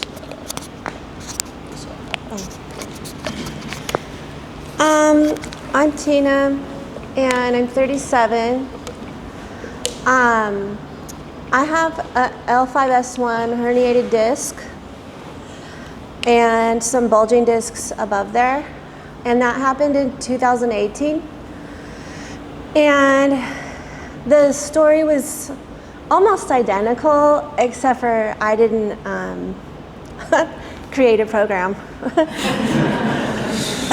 Missed out. It's okay. It's okay. And I found your program, I think in 2023, but I thought I was in too much pain to do it at that time. Yeah. And that was when I re-injured it for the third time. But, and so I didn't get into your program I didn't start doing it until about March of this year. And then I didn't join LBA until I think May. But my original pain was bilateral sciatic nerve impingement, and nobody could figure it out, like what was going on, and I was gaslit everywhere by every doctor, chiropractor, and they all had mixed signals. The spine specialist said one thing. I was in so much pain. I don't have family. I was laying on the floor the whole summer of 2018, and I started doing, the Mackenzie's, the press-ups on the floor, and I ended up going through, I think it was about 180 physical therapy sessions in that first year, and then I lost 100 pounds at that time. And I had always been big my whole life. So I was really not in tune with my body, and the excitement of losing weight, I think, kind of bypassed all of this knowledge about what was really going on. And I ended up, the physical therapy got me really far. But then as soon as I didn't do the physical therapy, COVID happened, I lost my condo. My body just fell apart, became decrepit, and it was just I blamed it all on myself. And then I ended up traveling and living everywhere. I was kind of homeless, but I ended up in Costa Rica, got hit by a wave, and it re-injured it. But the first time around, I was convinced that it was my piriformis muscle that was collapsed and causing a nerve pain. Had a trigger point. Yeah, it was collapsed around a nerve, my sciatic nerve. It turned out my right piriformis was collapsed. My left was the disc herniation, but I didn't know. I wasn't really great at deciphering oh, it's this type of pain, or oh, it's that type of pain. Now I can tell you if it's piriformis muscle, sciatic nerve pain, disc sciatic nerve pain, or if it's my SI nerve pain. But So that sent me back onto the floor for months, you know, and there were so many times where it was just like I felt like my life was over. Drank a lot of wine, gained 15 pounds back the first re-injury, and then I rehabbed it, and that was that second time I realized, like, oh, my chiropractor was right. It's the disc. That was when they called it like a hot disc issue, and I was just like blown away. And at that point, I was up to doing, I think, 300 McKenzies a day. So people know what that is, because I was doing the same. So the idea is the disc is bulged outwards, so if you do press-ups in this direction, it's pushing the bulge back in place, which feels relieving on the first few days, but the problem is you do it over and over. This was my life too. Hundreds a day. You have joints back there that is basically without strength, just like pushing them, pushing them, pushing them. You get arthritis in those joints. You get other issues and swelling from that, and it's a Band-Aid, so. Yeah. So and that's the standard treatment. When you're in the office, they have the book from McKenzie, and they tell you, well, if it works and localizes nerve pain, you got to keep doing it, and that's part of the. Sorry to cut you off. It's just like no, it's okay. A lot of people have done that. And I got a lot of dry needling done because my gluteal muscles were all extremely tight and not very strong, you know. But I rehabbed it, and then you know, I was on a healing journey, and I got into yoga teacher training certification, and so by this time, I rehabbed it. 2021 is when I re-injured it. I rehabbed it over the next 6 months or so. Then by 2022 is when I was doing my yoga teacher training, and my last weekend of my yoga teacher training, I was doing dancer pose, where you're like going like this, and you're reaching for your foot, and you're leaning forward. But when I reached for my foot, it was just like, bam. And then the whole thing was completely re-injured again. And that time has taken me, I'm still rehabbing it since 2023. And then I gained another 15, 20 pounds back with this re-injury. Did lots of decompression, spinal decompression on the Chattanooga traction table. If you're familiar, it pulls you with weight. And I still do that every now and then. I still do that a couple times a month. But I've just been knocked on the floor, and every single time. And then I was like finding these little keys this time, because this time it was just like there was no motivation. Like losing the 100 pounds was cool, but then I lost my mobility again. And so there was no motivation. It was just like, cool.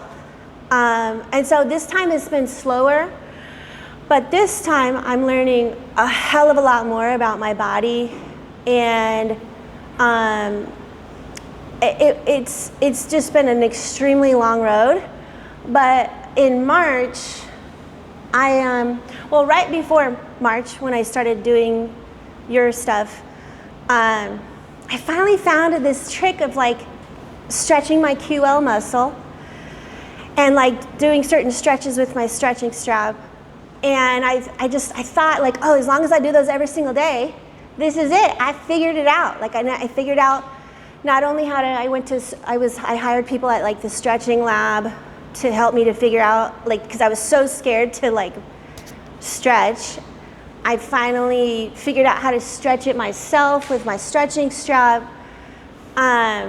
But then right when I figured that out, I watched one of your videos that's on your website. It's the 1 hour one that kind of goes over the basics of what's NLBA. Mm-hmm. And you were just basically like, if you have to stretch every day. If you're doing this dumb thing, and she's like, that's my favorite. I just figured that out. So then I started to do the back extension stuff. And of course I was going too hard in the beginning, but now I can go for a walk and I feel my back muscles holding me up. My SI joint is still, I had a hiccup recently, but because I picked up a couch and I shouldn't have, but my SI joint isn't needing to be shoved forward by the chiropractor anymore. and I don't have to stretch as much, and I'm still crawling my way through LBA just because like it's just intimidating in my brain. Is just I've been really focused on doing my physical therapy exercises and then 2 main exercises for like back and bicep, chest and tricep. But I've been trying to switch gears to just do LBA. But now I am so fucking excited because I was able to fly on an airplane last week to go to San Francisco. I'm sitting right now. Like, I wouldn't be able to do that back in March. And that third time I re-injured it in 2023, this is like 2 years where I didn't snap back the third time with Mackenzie's and stuff. But this time, it's just like, well, if I would have been doing LBA since 2023, then maybe it wouldn't have taken so long. Yeah. But my body is just, I feel like it's all being integrated, and now my weight's probably gonna fall off again because it's just all tied together. Yeah. So anyways, I really appreciate your dedication to get this information out there because there's nothing out there like it. There's nothing out there. So anyways, thanks. Thank you, Tina. You've been through a journey. A lot of love for you. We're proud of you. You've really been through it. We can tell. I've been in the same spot. Thank you. Proud of you. Thank you for sharing with people, and thank you for being so strong to just show up today, you know? And you were killing it. No one would ever know that you've been through such a rocky climb and been broken down so much, and that speaks volume of your heart, you know? And that's what it takes.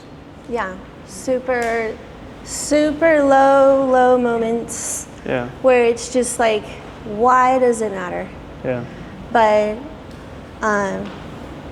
this program it's just like the vibrational uplift. Like, you guys know the vibration frequency. When you're down here in pain, you're in like guilt and shame, and like your vibration's so low. You hate yourself.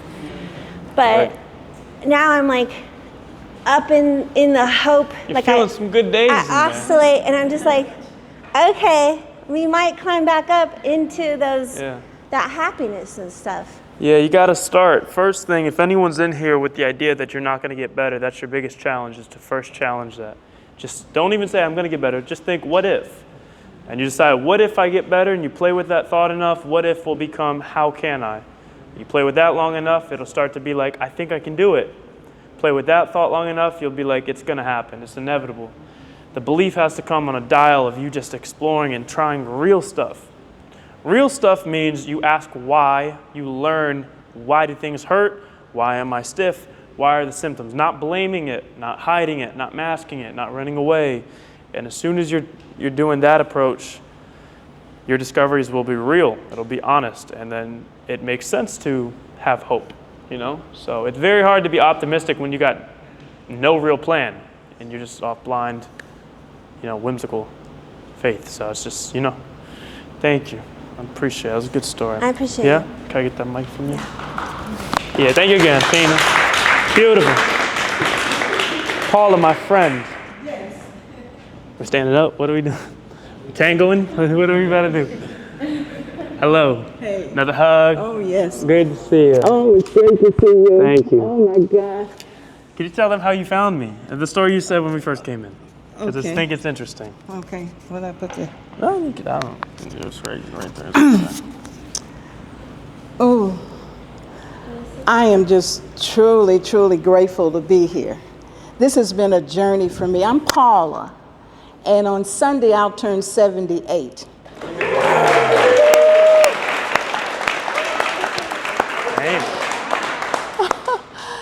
And for the last 2.5 years, I have been on a quest to find relief for my body. About 4 or 5 years ago, I was diagnosed with spinal stenosis. I've had 2 surgeries. The first was in 4-5. The second was in 2-3-1-2 or something like that. I don't know, it progressed up. I believe the surgery was successful. But following the surgery, I got this tightness across my back, my hip, that radiates down my legs all the way to my ankles. It's been like that for 2.5 years, chronic. I have sought treatment everywhere, and every place I've gone, I placed hope in it. I've had different type of injections. I've had different types of stimulations. I've had cupping, you name it, I've tried it.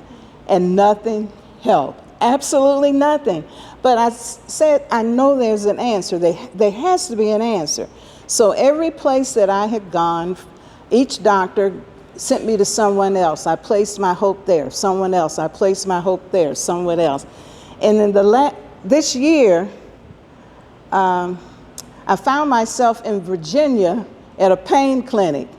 And they were addressing at that time scar tissue. So I got scar tissue injections to help open up things so things would flow, I guess.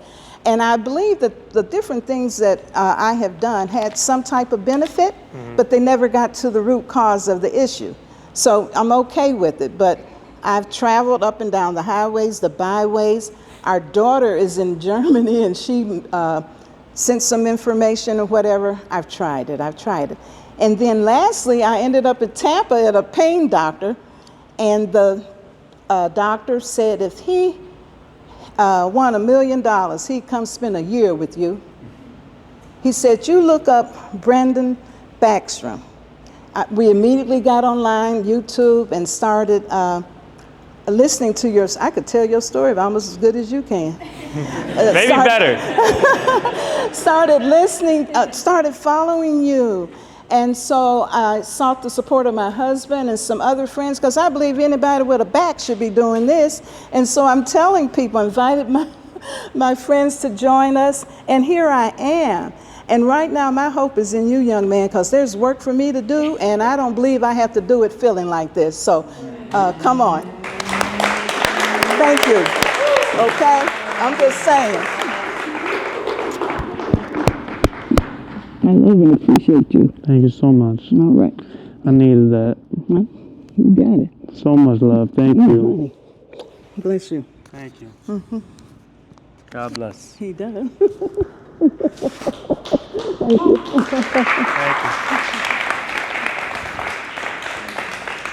Paula, I know a good guy in Virginia. I'm going to send you. No, I'm just kidding. It's the last time you get the runaround. Yeah, last stop's here. Last stop's here. Team, we might be in Atlanta for a month. We might be here 2 weeks. We'll do what it takes. Wow.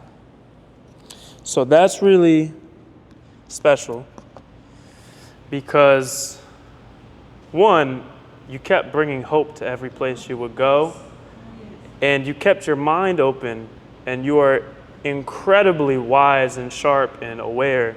And the way you recap the story is just phenomenal. And you can recognize potential benefit in some things you tried. You could tell the well-intentioned heart by some of the people that tried to help you, but it just didn't make sense. And again, for the people that may be more new to the information and content, you may not fully get, well, this sounds so intense of hope. Why is that? You gotta have gone so deep seeking for answers to understand why just the questions being asked in those places weren't even the right questions. And so when you finally feel something that's like, this isn't a sales pitch, this isn't just promises of instant fixes, it's like we have an explanation, or at least the effort to understand how did we get here? We got scar tissue, why? Okay, the nerve pain spread, why? What can be done to the beginning stages of what led to this? And it just makes sense when you hear it. And so the fact that you kept showing up and showing up and showing up, many of us are younger in our journey, maybe haven't dealt with the pain as long, maybe we're 25 years old. There's a lot of people I get messages from that feel like they just can't keep going and they've gone to 3 doctors already. I hope you don't have to go through 10 and 20 and 30 and what you may have gone to. But it shows the person who just keeps faith and waits for the right answer and doesn't buy a convenient route of just masking the pain and learning to live with it, there's some reason you felt that urge to let's keep looking, you know? And I'm so grateful that you made it here, and I'm grateful you share with people, because a lot of people, we all carry some excuses in us, and mine are gone for the day, because what you just shared is like, man, she's bright, lovely, squatting like this. Come on, y'all. We gotta be optimistic. We gotta be optimistic. We gotta realize, like she said, there's work to be done. That's why it's optimistic. That's how fruit comes from the seed. That's how all these things come to be. It's not an overnight thing. You can't just cut stuff out, replace it. We're not at an auto shop. The body's beautiful and is meant to be tended to in that sort of care. So it's not easy, but man, this whole month has been so incredible because me and my friends work together, and we mainly deal with people online. That feels heartwarming, and essays of people grateful, and sometimes people not so happy, just like from the outsiders that may hate on things or not understand it. And it's like, it doesn't feel like real life until we came and did this tour, and we got to have so many convos like that. People coming from Australia and coming around the world and having testimonies and having this gratitude that I just like, I'm just a guy in my room half the times. It doesn't feel real. You know, I'm happy to be here, and I became numb to how important this is sometimes. So this really helps me and fires me up. And I'm definitely convicted, committed to making sure you're on the right path from here on. You'll get there. And the people want to hear the story, because we got that. People want to hear how Paula comes along, and we're going to make sure. Absolutely. Yeah, absolutely. We got Emily here, who I've known for some years now. From the interwebs, but now it's real life. Okay. So, here. I hope not to cry, because when you were talking, I was like, it's okay. So, my story is very similar to Brendan's, to yours. So, I was 24, and I was at the gym, and I was doing a deadlift. Didn't do it right, and I ended up with back pain. I kind of ignored it, and I went on a skiing trip in March, and I came back with nerve pain. I remember specifically the day that started, and I was like, oh my God, I'm freaking out. What is this? You know, being 24, you never expect to be in pain, because you're young and all that stuff. So then I go to the doctor, and he tells me that I have a mild bulge, it'll be gone with a injection. And I was kind of like, well, I don't want to have an injection. I feel so young, all this stuff. And I start Googling back pain, how to fix it, and I meet with a physical therapist online, and he's like, yeah, we'll charge you $500 for a session. And when you're at your lowest, you're like, oh my God, I'll pay whatever.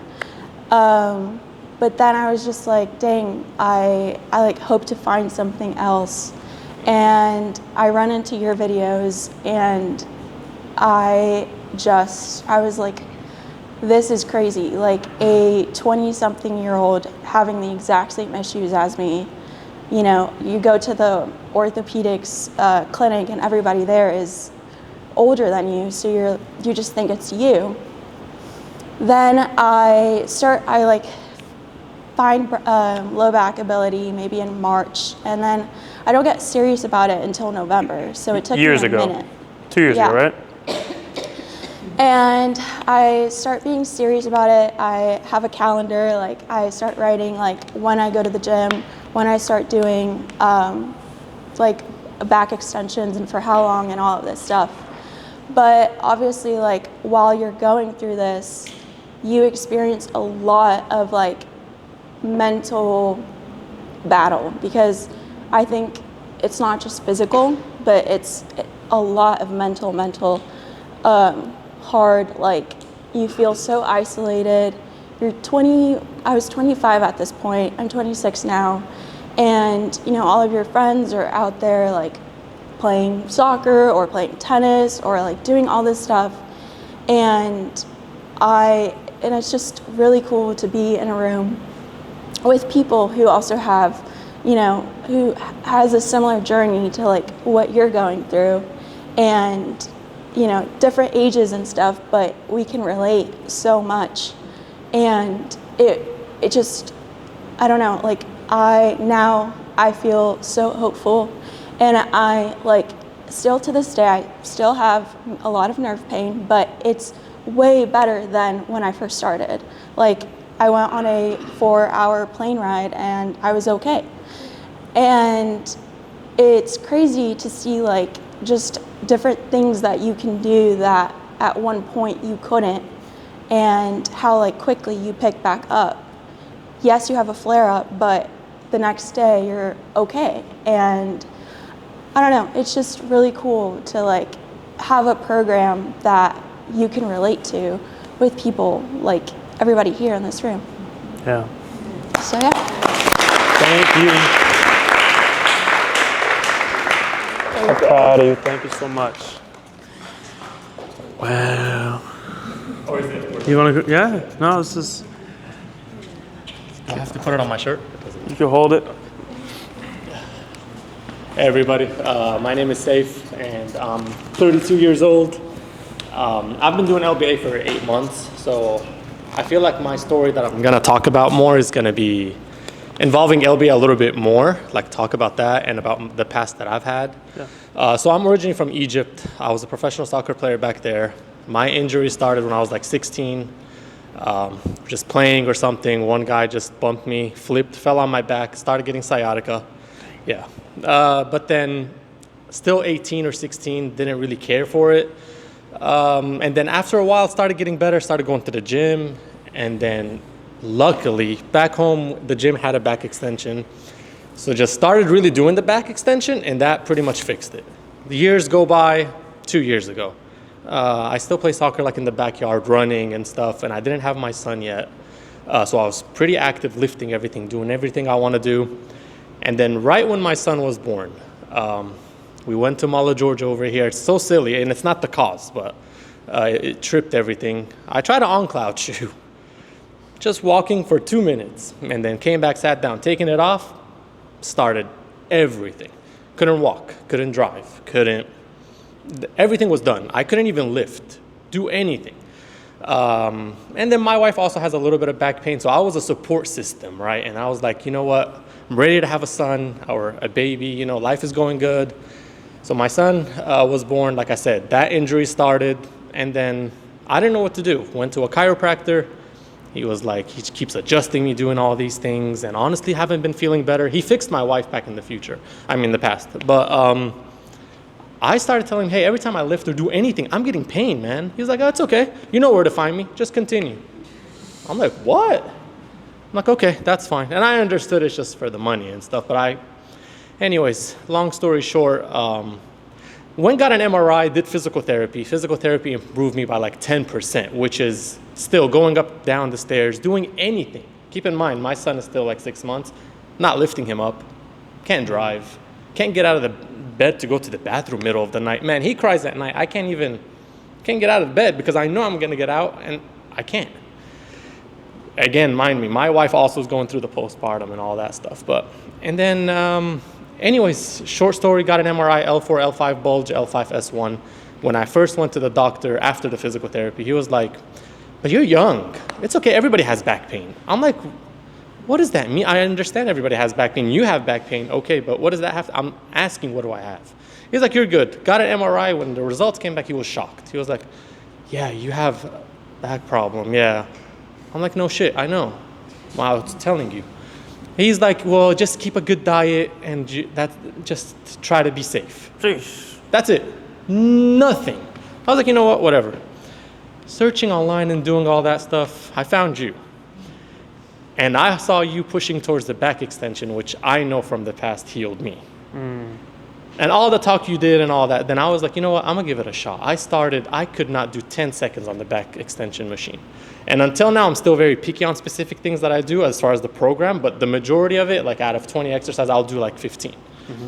Slowly over the month. I started January this year. Took it serious maybe March. I don't know why it's a common thing where everybody's March, but. You know, there's water, there's a horse, and you can bring it to, yep. You know how that goes. So anyway, it started with 10 seconds, man, and that would flare me up, and it was just a mess. Long story short, 8 months I'm in now. I can do 2-minute back extension holds, no issue. I still get minor flare-ups if I overdo it, because honestly, from where I come from, where I'm doing now, I feel like I'm alive. I play with my son. I'm more happy. I'm not in a bad mood no more.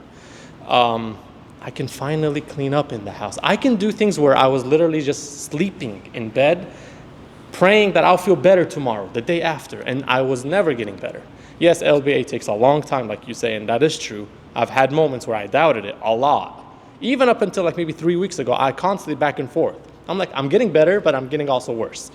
But as far as waking up in the morning with that whole tension and stuff, I don't have that no more. Sciatica's all gone.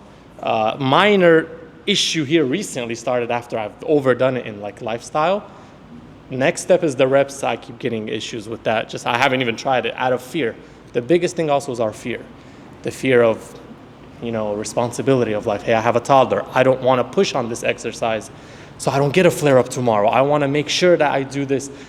So I guess to just say 8 months in, I'm alive. I drove an hour and a half here.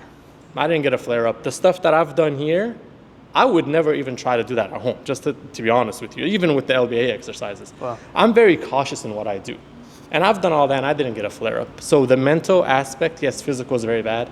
But if you guys can overcome fear and just put the work, 100% it works. Because thanks to you, I can be a father and a husband again and carry my child again. So. Damn, bro. Love it. Seriously, thank you, man. Thanks, man. Proud of you. Because of you, man. Thank you. Proud of you, man. The work, it is not easy.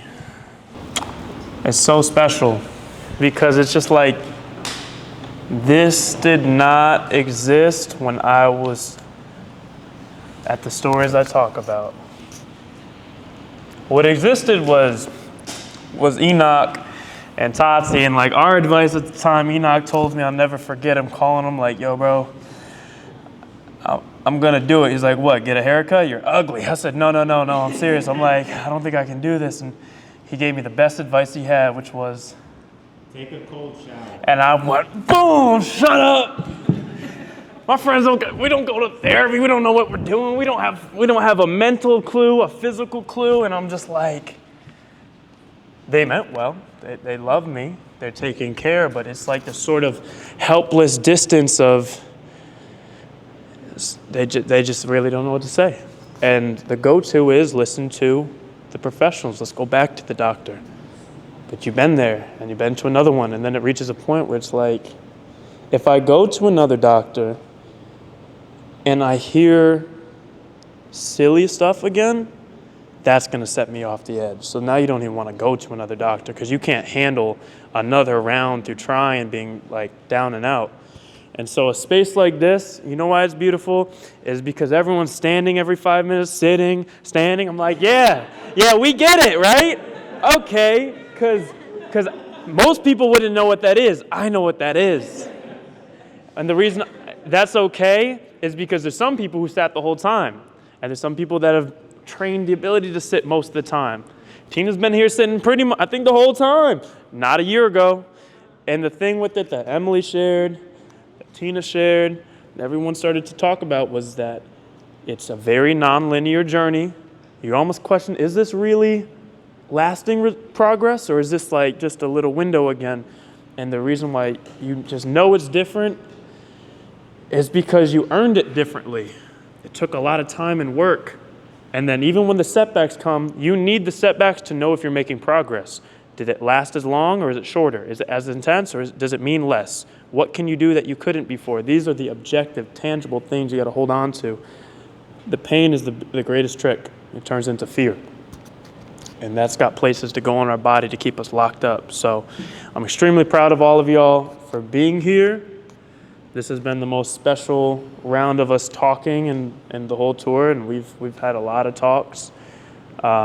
Selfishly, this does everything that I could have ever wanted from this tour, which is to just refocus and feel what true gratitude means again, and just even for myself.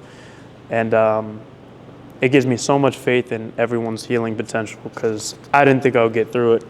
To be in this room holding a mic, it's just really weird, but it ended the best way for me. So thank you for sharing it. I hope people just listening on can feel the sincerity of it, even if you're newer to this. It's not just because fluff or hope. I mean, that's real, but there's results here, and there's a whole different approach that has helped a lot of people. So eternally grateful. Thank you, guys. And we're gonna go to the next section. So beautiful. Our next segment is going to be hip mobility, the low back, the potentially scary stuff. So when we're going to get into anything fearful, you know what it means. Gym class. So we're going to make a circle inside this circle. Can we do that? Can we all fit inside of here? All things outer hip, glute, and low back. This is going to be very telling of what you got going on under the hood. So I already kind of explained, with my disc injuries, I had a hip hike, so one side of my pelvis started going up a couple inches. That's not everyone's case here, but you likely do have imbalances. For it to get uneven, you go to chiro and they're like, you're all the way shifted, something's out of place. That's after it's already been imbalanced with the tension. So before you get a shift in your spine and skeleton, things are already pulling extra tight. So maybe you don't have that, but you will have a difference. If you had a disc herniation or any disc injuries, it's usually more one side than the other, majority of cases. So imbalance left to right is very important.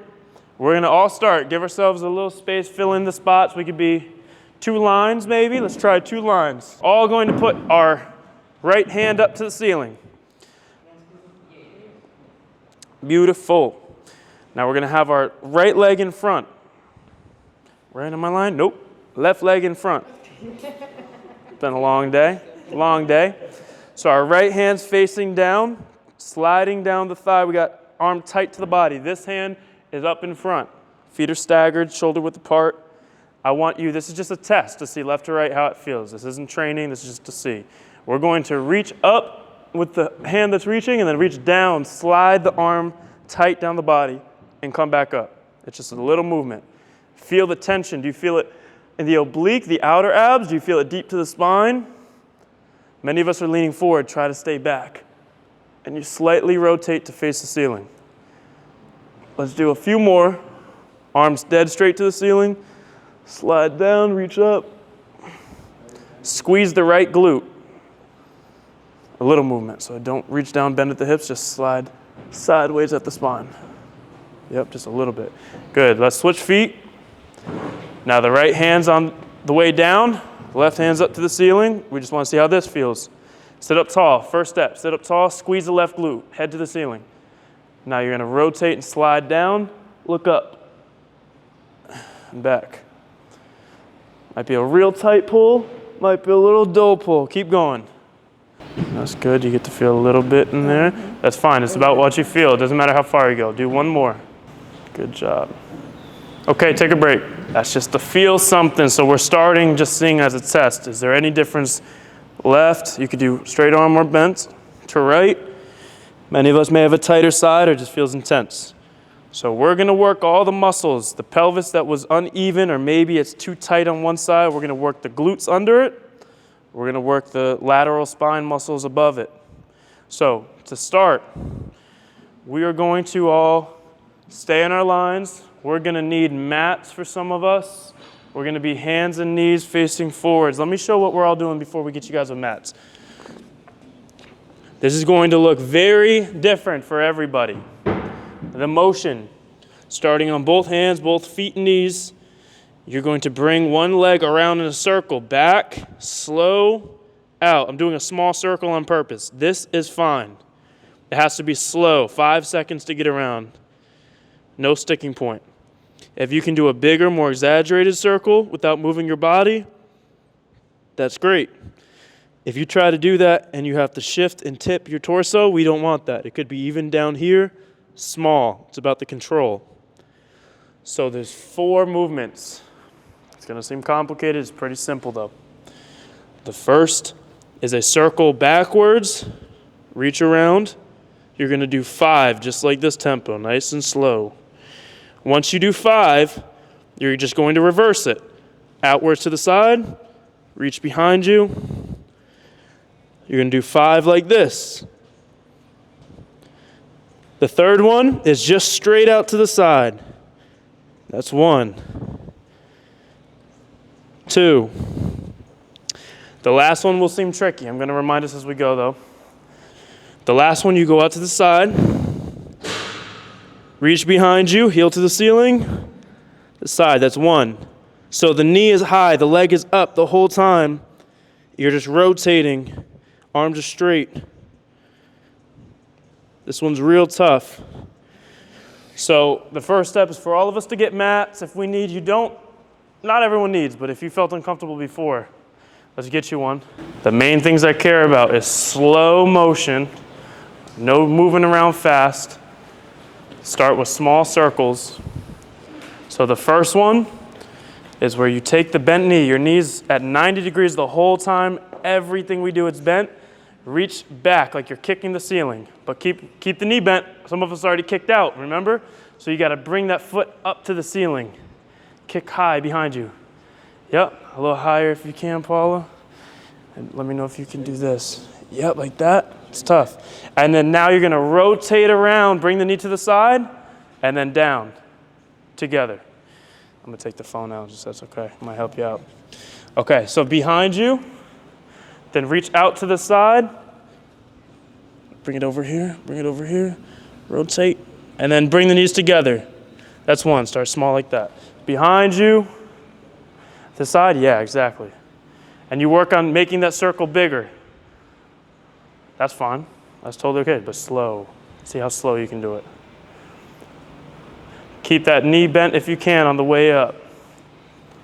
So you want to even go a little higher, bend the knee more. Yep, and then rotate around. That's really good. So 5 there. Incredible, that's really good. Is it 5? Yep, 5, I know we're probably past that. And then you rotate. Y'all heard it, I'm getting Paula there. If anyone, I made a promise. Now we're gonna rotate, do the other side, not the other side, you're gonna go other direction. So instead of backing around, now you go out to back. Just the exact opposite direction. Yep, and now you go the other direction, Paula. So bring your knee to my hand out here first, open it, then behind you, then reach it back. That's so the circle's the other way. Yep, real slow. Small circles are fine. Try to make sure your torso's not moving. Arms straight. Nice and slow. So slow doesn't mean half the movement slow and then you rush to the other. Slow means there's no starting or sticking. So even Tati, like steady circle. Slow through the sticking points. Yep. The third one is where you open you open that straight to the side. Doing it right over here because the breathing's going intense. Yep, fire hydrant. So I bet you could show a good demo, right? That's it. The third one is straight out to the side, nice and slow. Doesn't matter how high you get. You guys are doing great back here. Keep the arms straight if you can. Only go as high as you can get the knee without shifting your body. May have to move your hands wider. Let's see what you got. That's great, Paul. And hold it for 1 second at the top. Hold it for a second at the top. I want us to all wait before the fourth one because that one's tough. Okay, I'll show the last one. Right. What's that? Yeah. So cramping is overwhelming a tissue in the squeeze, the short range. You rarely cramp when it's just down here, even with a lot of weight. It's when it's at the top and it's fighting the tightness on the other side and it's like a tug of war. Your groin is so tight, that's why you can't just kick the ceiling. If you had no groin muscle, you could use this to So the tightness here is what's making it so hard and cramping. So the more flexible you get in this way, the more you'll be able to get it up high. So the fourth one, very important, pretty difficult.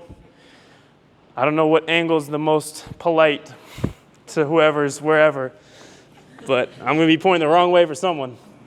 So the last one's tough. Just challenge-wise, not complicated. You're going to kick out to the side. We had that one, right? So you go up here, then you're going to rotate the knee back here. A lot of us are going like this. It's kind of tough to get at first, but the knee's locked at 90. Heel to the ceiling. So down and back is 1. That's 1. That's 2. Out to the side, behind. You could be here. It's just rotating. Okay, let's give that a try. 5, slow. To the side. How high can you get this knee? Can you tap it to here? Just the knee. Yep. And then bring the knee back.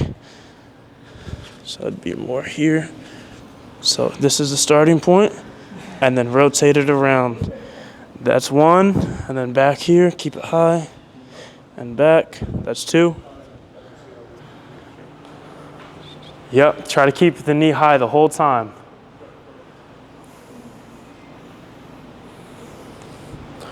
Slow, remember, slow.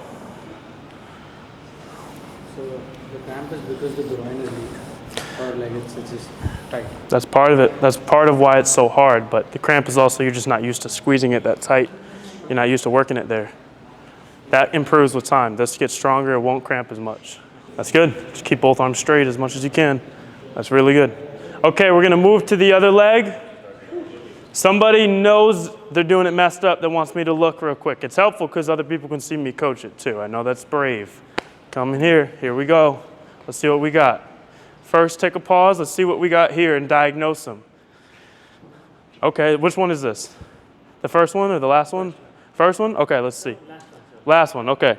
So the last one, it goes there. I would pause. I would bend a little bit more. I'm just being perfect with you. That's good. Okay, so you want to come and rotate there, and then bring it back the same way it came. So that's 1, slow. That's 2, but you just gotta go really slow and keep the body still. Pretend there's a cup of water on your back. That's it, just slower. Okay, that's it, that's a sign. That's a good sign. Oh, that's it. Okay, other leg. Remember, so it's foot behind you, reach the knee around together. Yeah, you got it, Paula. Bring the knee up now. Now bring your knee to here. Tap my hand with your knee. And then bring the knees together. Close the circle. That's 1. Really exaggerate it if you can. Yep. Bring it out. That's really good. They say hips don't lie. Some of ours do. Some of ours are lying. But most of ours aren't. Slow, slow, slow. Just real slow. There you go. If you feel like you're good at some parts, but it rushes through, make the circle a little smaller. Once you're done with that, hit the opposite direction. I know you're killing it with this, you're waiting, but just hitting some extra reps. I'm looking around, good form. Keep that knee bent. That's good. It's a little slower though. Keep your eyes right in front towards the ground. Try not to look down at the feet. I know you're trying to make sure you're doing it right, but what's 2 is the opposite direction of the circle. So the knee out to the side first, then behind. So you don't have to do a lot of reps, but this is really important to regain. Which one are we at? We're finishing up the third? Are we starting the third? Okay. The third one is straight out to the side. The fourth one is out, behind you, to side, behind you. Yep, and keep that knee high the whole time. How you feeling? Good? That is a good thing. Good, yeah. Third one is straight out to the side. Yep, just fire it and open up. Yep, nice and slow. Fire harder, then back again, but just keep the knee high the whole time. Yep. Bigger motion. Yeah. These take practice. Normally, if I were to teach someone one-on-one, this will take a couple sessions. So, okay, so this is training the hip through motion. If we can't separate our hips and move them, walking and sitting and squatting in life, that means anytime we go to do something, our back has to overdo it. And we don't have that separation and strength. So, really good. This next one is easier mentally to understand how to do, really challenging on the muscles. So we're going to do something called outer hip drop set. Who's familiar? Don't spoil it. Yep, don't spoil it. So we're going to be in a 90-90 position. I'll come through and correct us on all this stuff because we got to be facing the same way. So it's 3 phases. On the first one, you only internally rotate. So someone else that knows it, just show it for someone real quick. You bring the foot up, right? That's step 1. 30 seconds here, just the foot up. And it may feel impossible. There's ways you make it easier, and I'll correct this. Level 1 is foot up. Level 2 is foot and knee up. And then level 3, we lay down on the elbow, or all the way down, and we kick the straight leg out. So it's 3. Just the foot up, foot and knee up, then straight leg. Okay, so I want us all to be facing me, please. Let's go right leg in front, so your right knee's bent. You should have your toes facing towards me. You have to have like this, facing me like this. The knee towards me, the toes towards me, and I'll correct this. That's perfect. And get a nice 90-90 is what it's called, because it's the front knee's at 90. You want to move this leg back more to put your foot here if you can. Yep. Even a little bit more, a little bit more. And then this knee, you want to bring that foot to here. Yeah, so it's a perfect box. So you need to get a box between the front foot and the back knee. That's not bad. We just need to move this foot back more if you can. Can you get it back any more? There you go. And then this foot is going to be more open, if that's okay. Let me make sure I'm not yanking you into pain. Okay. Is that okay right there? Okay, that's a perfect starting position. That's good. So you guys just want to make sure facing this way, because when you kick out, you guys can't do the third one. So rotate right knee. It's switch the feet, right knee. You got to switch foot. So the right knee in front. Do a little check for me, Right foot forward towards this way, like him. Try to get symmetrical with the person next to you and in front of you. Good, looking solid. Okay, I want to show a few things. If your front foot and back knee are touching, you got to open it up. You got to get a box, a perfect box, even more space if possible. I will get that knee to here. Yep. Okay, good. Can you move a little bit more back? Yeah, quick question. Yep. This move alone, just putting pain in my joint when it touches the floor. Like, look, when I go Okay, this, keep it up. there's no problem. Keep it upwards. Let's do this. Put this underneath your knee. Yeah. And don't force that if you can, okay? Yep. Toes up and feet. Okay, I want to show you something. Are you going to do this one with us? All right, I know I made you wait. Okay, so this is what I want to show. If it's difficult, first just test. Can you get the foot up at all for a second? If that's hard, I want you to lay down on the elbow, all the way down, and lean away from it, turn away from the back knee, and see, can you get up from there? So all of a sudden we can a little bit, right? So that's how you make it easier for yourself. Then the knee would come up and all the rest.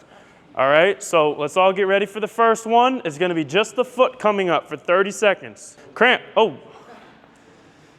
Stretch it out. Put it in the opposite directions. If it cramps on you, just put it in that stretch. It'll let go. Okay, we're going in 3 seconds. We're going to lift just the foot. 3, 2, 1, lift. Good. That's great. The foot. Can you keep it a little bit behind you? Toes up. That's great. That's great. I'll lean over. I don't want you guys contorting. First one, I wouldn't even do no hands. The second one if you want, but I would keep a flat body. Don't twist and crunch your way up. I want you flat body. So if that means go to the elbow and then work from there, let's do that. You guys are doing great. Okay, knee up. Now lift the knee too. There you go. That's great. That's great. That's great. Foot and knee together, level. Some of us are up, but the foot's low. Keep the foot just as high. Yeah, yeah. Good. Great. 5 seconds, good. Okay, now you're gonna lay down all the way, kick out. Really good. Good. Now make sure that leg's fully out straight, and I want you to turn the leg so that way the toes are towards the ground and the foot's to the ceiling, or the heel's to the ceiling. So rotate the foot inwards. Whatever you got. If it's already done, that's good. 3 seconds. And done. Good job, good job, good job, good job. Wow. I'd like to introduce you to your outer glutes. They've been there this whole life. 90-90, the front knee is bent to 90. Still facing me. Yep. Few checklists, right? Are both knees bent at 90? And then do you have a nice clean box between the front and back legs? Yep. Okay. Looks good, looks good, looks good, looks good. We all remember the 3 steps, right? So I know you guys can probably do it up here.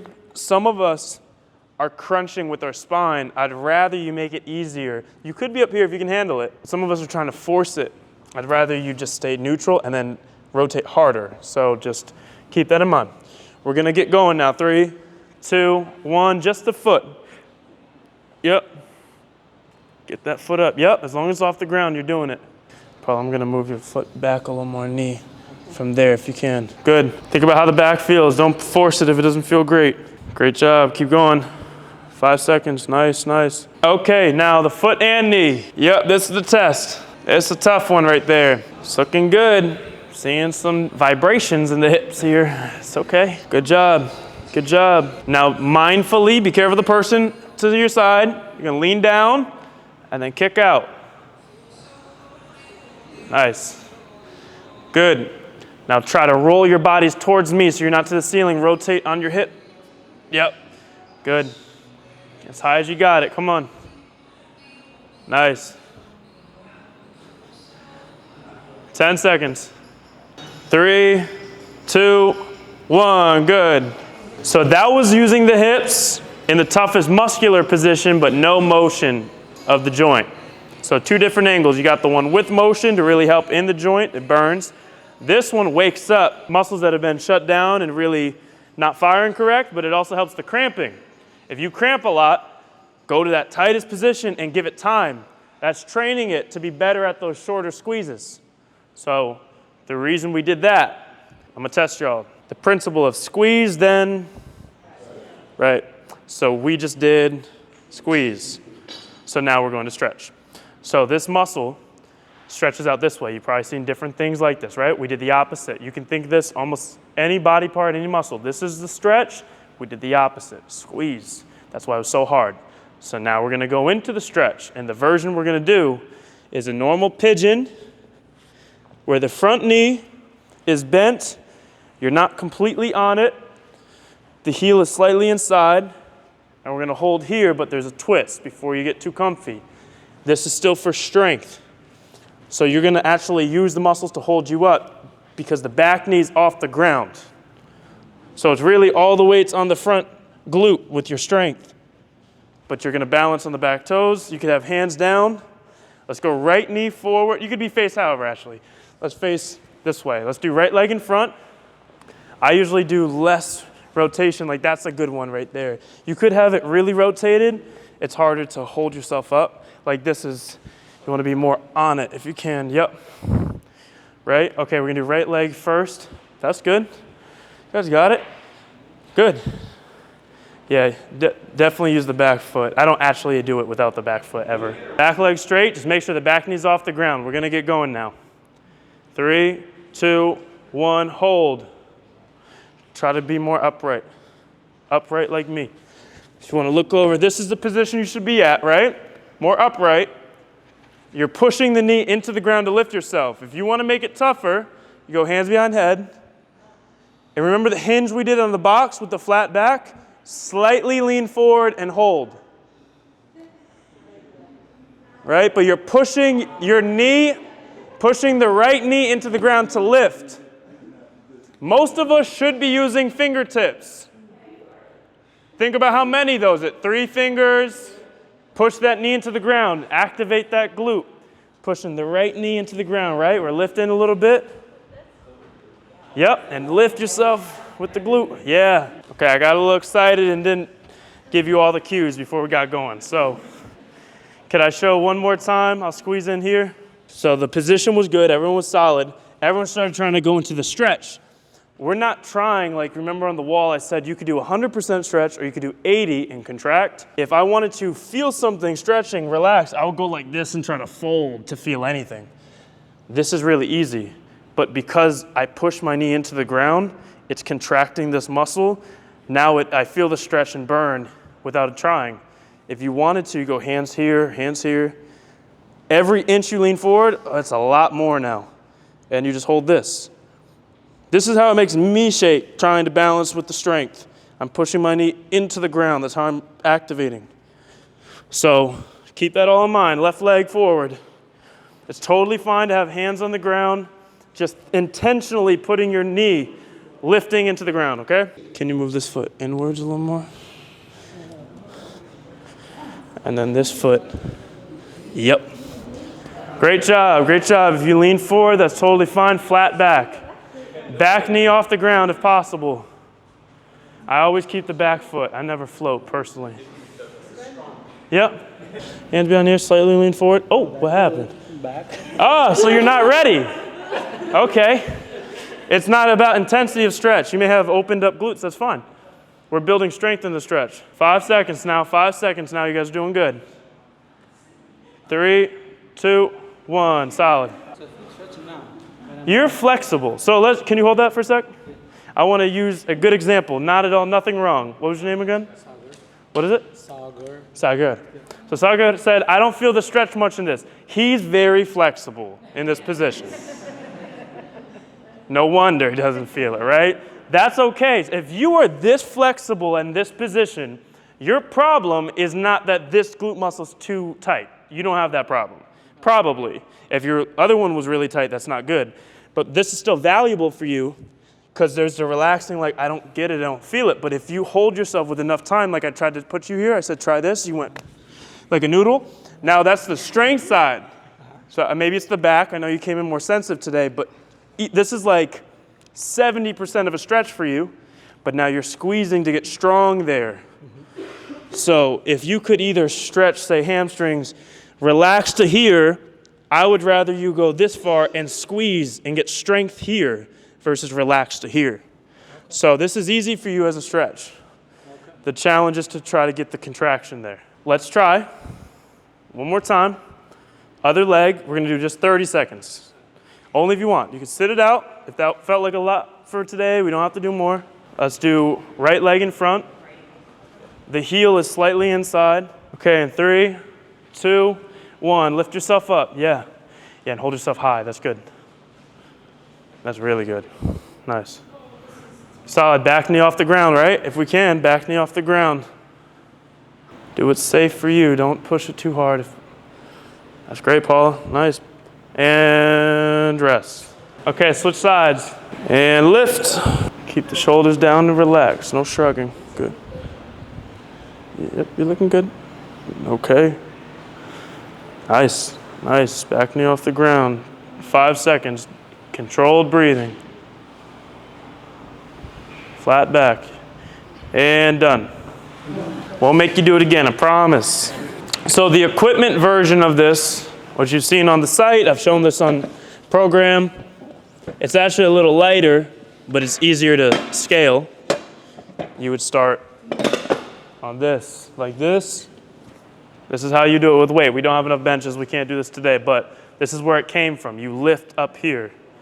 To make it harder, the bench goes a little lower, and then it's a deeper stretch and more intense. You could start really high here. So it's the same thing though. I'm pushing my knee into it to lift up, using that muscle. This is how we do it with a class of 40. Both are fine though, okay? But it's not relaxed. People have done this one, like the videos on the internet, and they'll tell you just try to sink into it for a minute or touch your head or reach. Probably not safe. I would rather be up here and squeeze it. So the bench is a progression of the groundwork? I think the ground's harder, I'm not gonna lie to you. I think you guys probably tried both. That one's more of a rotation.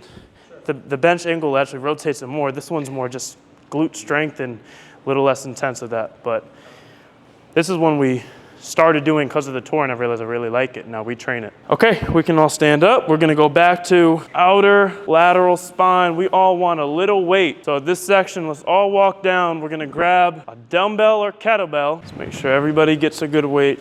We're gonna do a carry with one arm. Pick it up very sensibly for today. You're gonna stand as tall as you can. I want you to look like you have a weight in both hands. You're nice and tall, it looks symmetrical, and you're just gonna do steady walk, heel toe. What often happens is people walk like this without realizing it. I want you to be really tall, head to the ceiling, okay?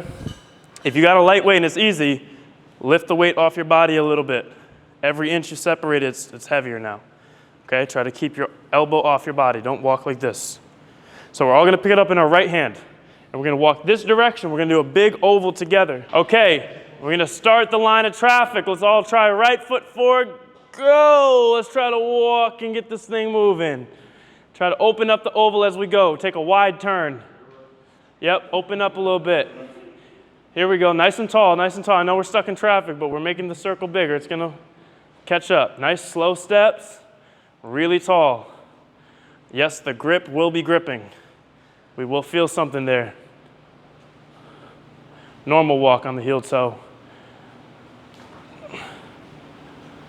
Okay, could we all take a little faster step? Let's see if,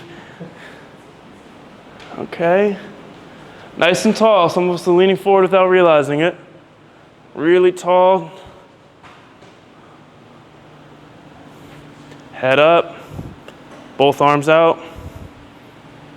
Another 10 seconds, I know it's burning on the hand, but really tall, the obliques, the outer side of the spine's working. Okay, pause, switch hands. We're gonna go the opposite direction. I want you guys to pause right here. Just wait a sec. All right, get it going. Come towards here. All right, and go. Take the steps. When you get to here, take that big circle. Go that way. Yeah, redirect. You guys be the tail. Come with us. Nice and tall, follow the leader. Yep, the big circle. Nope, this way. Yep. Nice and tall. Are you hinging at the hips? Are you bending forward? Some of us are. Yeah, someone can follow me. We're veering off. Making two lines. Nice and tall. That's another one too. Okay, you can put your right hand behind the head. I like that. Yep. That's good. But nice and tall.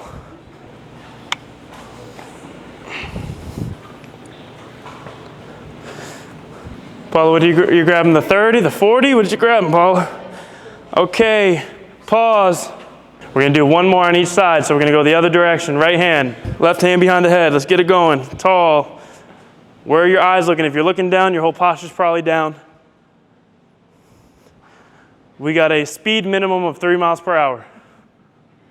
Yeah, farmer carries 2 hands. It's called a suitcase carry. This is isometrically working the outer layers of the spine. It's working muscles like the QL, some of the stabilizers, multifidus, rotatorus. As tall as you can get yourself. Another 10 seconds and we're gonna turn around.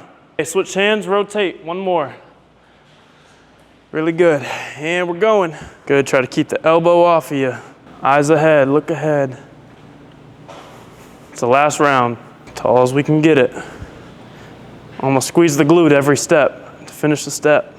5, 4, 3, 2, nice, okay. Okay. Paula invited me. Oh, you're one of the guests. Issues. Yeah? Yeah, and I am ready for a change.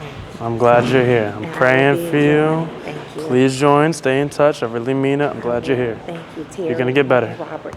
Okay. Appreciate it. Robert, thank you, man. God bless. Likewise, God bless. Praying for y'all. Please keep going. I'm excited for you. Yes, sir. Are we feeling some warmth here? At least a little bit of a pump, something going on through the shoulder, down to the sides. Okay, we're gonna go back now. Left leg in front, right arms down. Let's go hand behind the head this time. We're gonna redo our little test. We warmed everything up to the glute, lateral side of the spine, up to the shoulder, so everything's more warmed up. We're gonna do the same thing. We're gonna slide down, rotate, and back up. Squeeze your right glute hard. Squeezing means clenching and pushing the hip forward. It's a small movement. Don't worry about getting low. You're going for the feeling. Really squeeze the glute, you'll feel an intense stretch.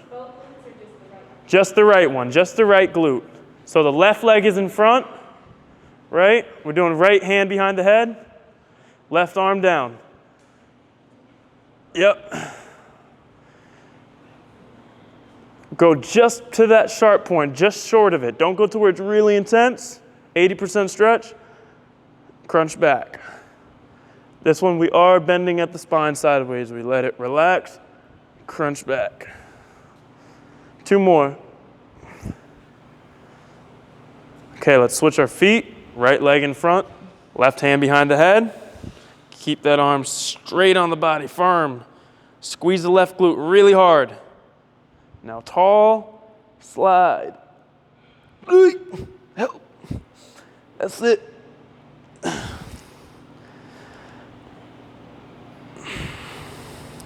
You're not going to an intense, sharp pulling. Stop just short of that.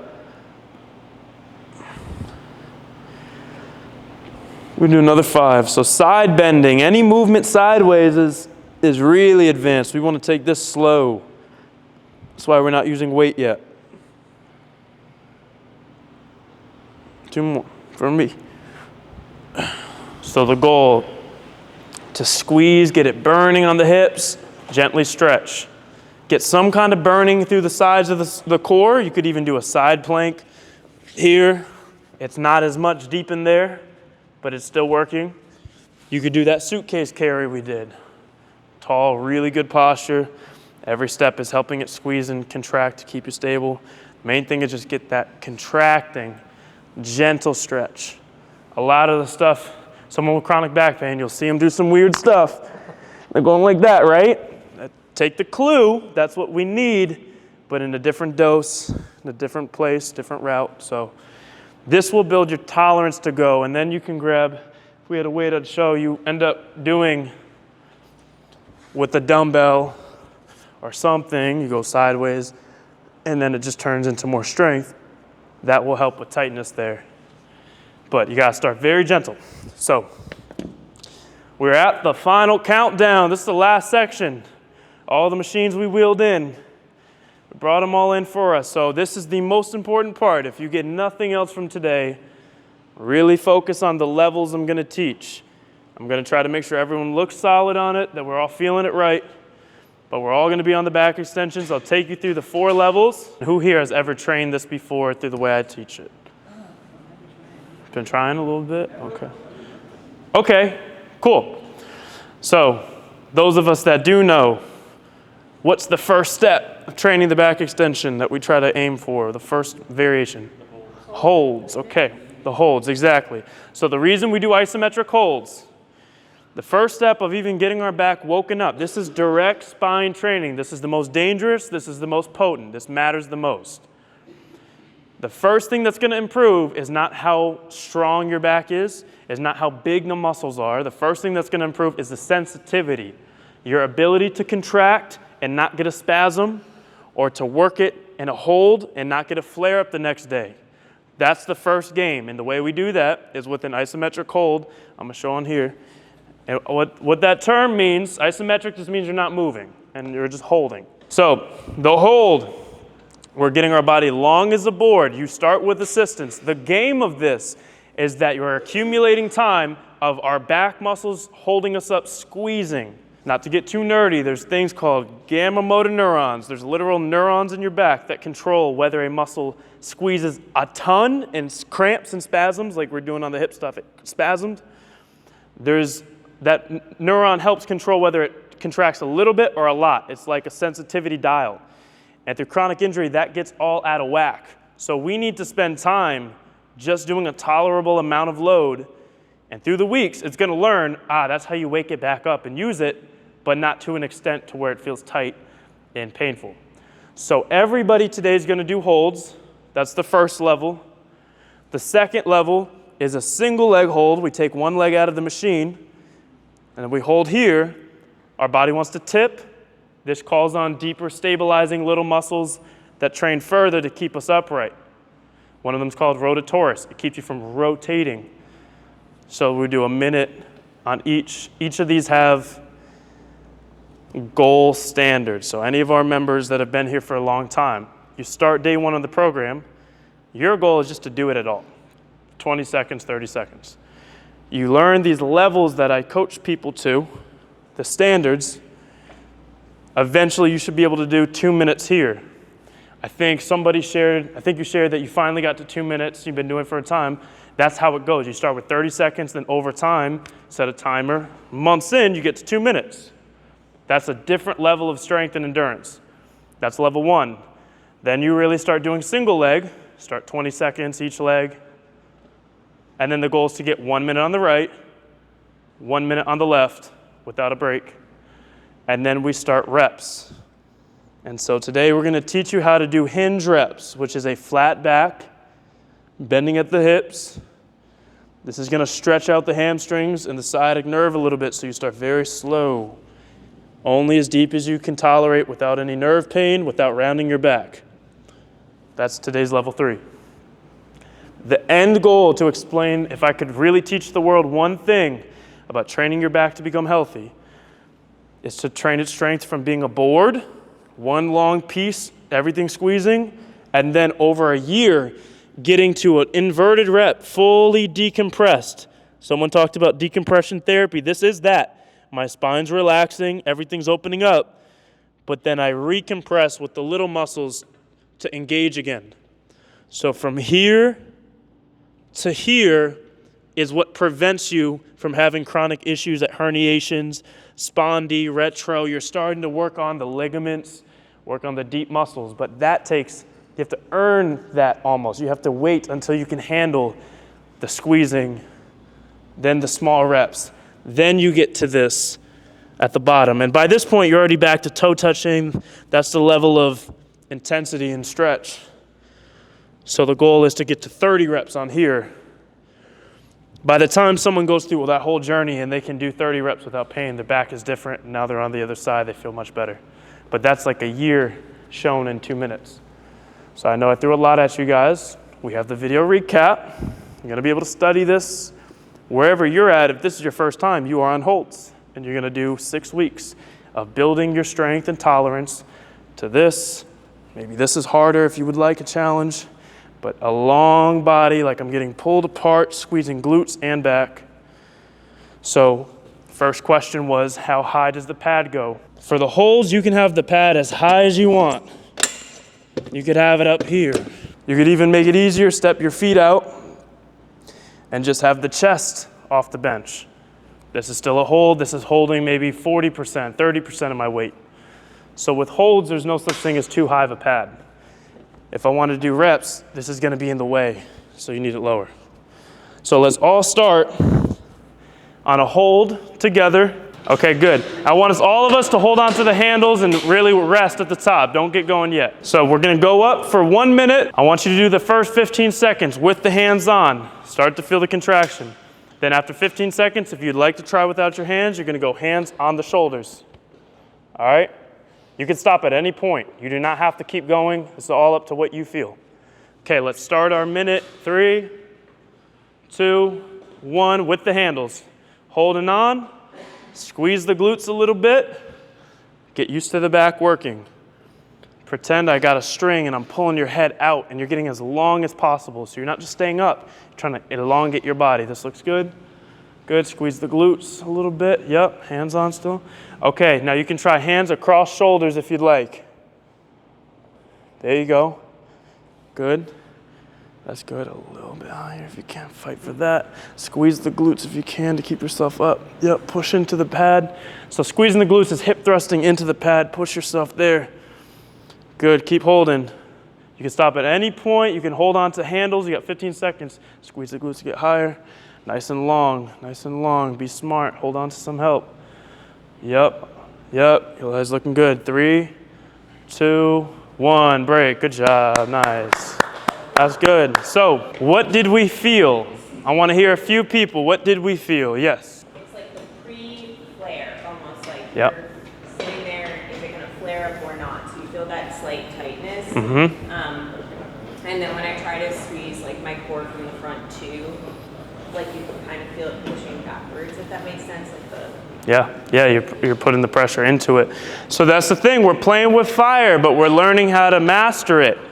If you feel like she described, the precursor of pain, maybe this, you didn't feel it, you let go and you felt, okay, kind of good. That's honestly how it's going to go. I'm sure people can attest to when they started. You started 20 seconds, 30 seconds, and it felt ambiguous. Make it easier than you think. You could be here and just have, it's like make-believe. You're literally doing a tricep hold, squeezing my arms. Just even being in this position and thinking about my back a little bit, it's reteaching and it's going to calm it down. So that's sensitivity. That's normal. Okay, so do less than you think in the beginning, always. Today I'm having you guys do a lot because it's learning, but yeah. As far as back, if there's no feeling or any bad feeling, okay, what about the foot? Because like when I do this sometimes, it's a hit or miss of burning sensation, like the foot position. Yeah, the foot positioning, if you feel nerve stuff, one, remember the head. Try to keep the head more upright. That might help you, not stretch it. And two, some people say when they turn the feet outwards, they feel less stretch on the nerve, less tingling. So if you feel really sensitive with the feet, maybe try wiggling it outwards a little bit. Yep. Until you can handle it. That alone could be your session for the day. You do that twice a week, 3 times a week, and you're making progress. Good. Squeeze the glutes. Think about what you're trying to feel. A balanced effort from the low back and glutes. Get your body long. Good. Maybe even a tiny bit lower, and then pretend you're getting opened up outward, shoulders down though. But I'm just saying like you're getting pulled out. Your body's as long as you can. Okay, if you want to go hands off, you can. Hands across the shoulder. That's really good. Looks really good. Great position, nice long body. Solid glutes and low back together. You might only feel the hamstrings. That's normal to start. Yeah, a little bit lower. Sometimes hard to tell. A little bit lower. And done. So it may feel like being up is good. There's a difference from trying to stay up and then trying to stay out. If you've ever done a challenge with a 10-year-old, hey, I can do a plank longer than you. They will go like this, and they know you can't. And they're like that. Well, some of us don't realize we're kind of doing that on a hold when the cue is just stay up. We start arching, which is not bad. But I'd rather you be active and stay out like a board, real tall, long. It's hard to tell. I may not be right now. You need other eyes. Okay, yeah. You have options now. So if you would like to try one leg, you can try one leg. Take the left leg, keep it in there. The right leg exits the machine, puts behind you. If you want to do 2 legs, just do another set of 2 legs. No legs is crazy impressive. She's going to now show us no legs. Solid. Okay, so if you want to try the single leg, we're going to keep the left one in. You can do 2 legs. Let's all start assisted though. Okay, 3, 2, 1, hold. No shoes is okay. No shoes is okay. Yep. Yeah, I got you. Keep holding. No, you're good, sir. Squeeze the glutes some. Good. Take as much assistance as you need. There's nothing to gain. A little higher. Squeeze the glutes, but long. Okay, if you want to go hands off, you can. Many of us should keep the hands on. Another 10 seconds. You're going to switch feet. Good call, Paul. Good call. 2 legs is good. Okay, if you're on the single leg, switch to the feet. 2 legs, you can keep going. It's my first time doing single. Okay. Just try it. Why not? Go for it. Squeeze the glutes. Use assistance. Now breath. Breath. Let's get really focused. Get really focused. Guys, get really focused. Think about what you're trying to feel. Literally mind muscle. Imagine the back muscles working. Calm. Deep breaths. 5 more seconds. 3, 2, 1. Good. Take a break. Good job. Really good. Okay. You guys are doing it. This is what we're talking about. This is where the testimonials come in. This is what makes it all happen. I know I was chatting a lot, and I think part of it is like everyone's talking to the person next to them. They're kind of trying to act like we're not scared out of our mind right now. This is crazy. I didn't do single leg before, and it's good. I also want you guys to get really still and just be like intentionally thinking about exactly what am I trying to fire. Okay, this is cool. This is calm. Be positive in nature with the thought, but also very intentional. I'm trying to feel both glute, both low back. Group 2, if you didn't go yet, let's get you going again on another hold. You could do 2 legs. You could also do the single leg. If you're gonna do single leg, let's keep the left leg in the machine, the right leg out. We're all gonna start assisted, okay? Let's start in 3, 2, 1, hold. Okay, I'll go hands across shoulder if you're gonna do without. Assisted is totally fine. Squeeze those glutes. Try to use your hands, push yourself a little higher. Yeah, right there, good. Good, keep holding. Use your glutes to push into the pad. That'll get you a little higher. Okay, and now let's switch the feet. Good, same thing. Squeeze the glutes. This is a great deposit. Good, calm with the breathing, deep breaths. 5, 4, 3, 2, okay, break, good job. Clap it up for them, they did good. Sorry, you made it. Okay. Make sure we all heard. Okay, now what did we feel? Tell me something. Good, bad, fine, I need something. You feel something that you forgot was there. Feel something you forgot was there. Burn? Yeah. Good? When do you know if you're arching too? You get a coach next to you to say, hey man, you're arching too much. Sometimes it's hard to tell. It's hard to tell that you're as long as you can be, but you start to learn. Remember the glute rib thing I've said a lot? That applies here. If your glutes are here, contracted, and your ribs are down, you know you may be arching if you're relaxed, like really leaning back, but if you keep your ribs tucked, a little engagement, you're probably long. Yep. I feel my adductors working as well. What is it? My adductors. Okay, yeah, you may feel that. We did a lot of that already. Okay. Totally fine. You might feel glutes, you might feel your groin. That's okay.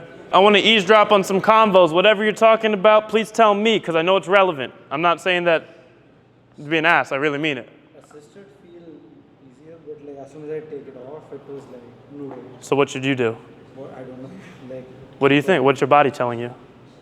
Like just go on and off. Assisted, yeah, do assisted. So there's no such thing as too easy or too slow. There's definitely a thing of too hard and too fast with the progress. So he was saying it felt really easy. It felt easy to do assisted, but as soon as I let go as a noodle, this is where you're at. Because there's the concept, this is really important. There's your strength level. I bet almost all of you guys, if I really put $1 million on the line or something serious, I could have you guys all do 20 reps. You could make it happen, but you're gonna be wheelchair bound tomorrow. So there's the strength. What can we physically do? And then there's the tissue tolerance. What can our tissue tolerate? If those things are usually way out of whack. So you may be strong enough, you're like, this is so easy for my muscles. It's not about your strengths right now, it's about your weaknesses. And they don't want you to go more than this, so this is what you do. And there's really strong guys who can lift 400 pounds, and they're super strong on a deadlift, but they hurt themselves picking up a shoe. Because just because you're strong with the big muscles doesn't mean the tiny joints and the tiny muscles are as strong, so you gotta go real slow. Okay? Third round, we got the level 3. Not everyone has to do this. The hinge reps, which means an iso hold. Now you just bend the hips. My back's still flat. To whatever level feels good. Back flat, back up. Everybody should start here if you're even gonna try it. Should lower down a little bit for some of us. If the pad was above your hips, at this point the pad needs to be at the hip bone or a little lower. So you want that one just a little bit lower. Keep in mind, you do not have to do this. You can do holds, you can wait. I'm gonna count you guys down the lowering. Remember we did the split squat and said 1, 2, 3. I want you to go 1, 2, 3, inhale, slow, not deep inhale. Exhale, back up. Let's all start with the handles assisted. I want everyone to do a mini rep, like a literal 1, 2, 3, try that on your own. Tiny, just to feel what it's like. And back up, right? Okay, now grab the handles again. We're all gonna start with reps like that to start. Okay, all assisted. On your countdown from 3, we're gonna do 3 reps, micro reps. All right, lower down, 3, 2, 1. Little inhale, little exhale, back up. That's 1. Okay, lower down, 3, 2, 1. Little inhale at the bottom, little exhale, back up. One more like that. Lower down, 3, 2, 1. Little inhale, Little exhale, back up. Okay, if you'd like to keep going, go for it. You can go even deeper if you want. Lower down. 3, you did a big win today. 2, 1, inhale, exhale, up.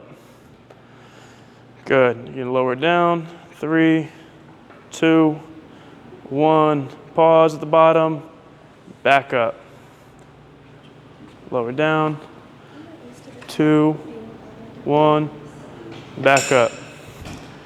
Let's do a couple more, 2 more if you're ready. Lower down, 3, 2, 1, right there, flat back.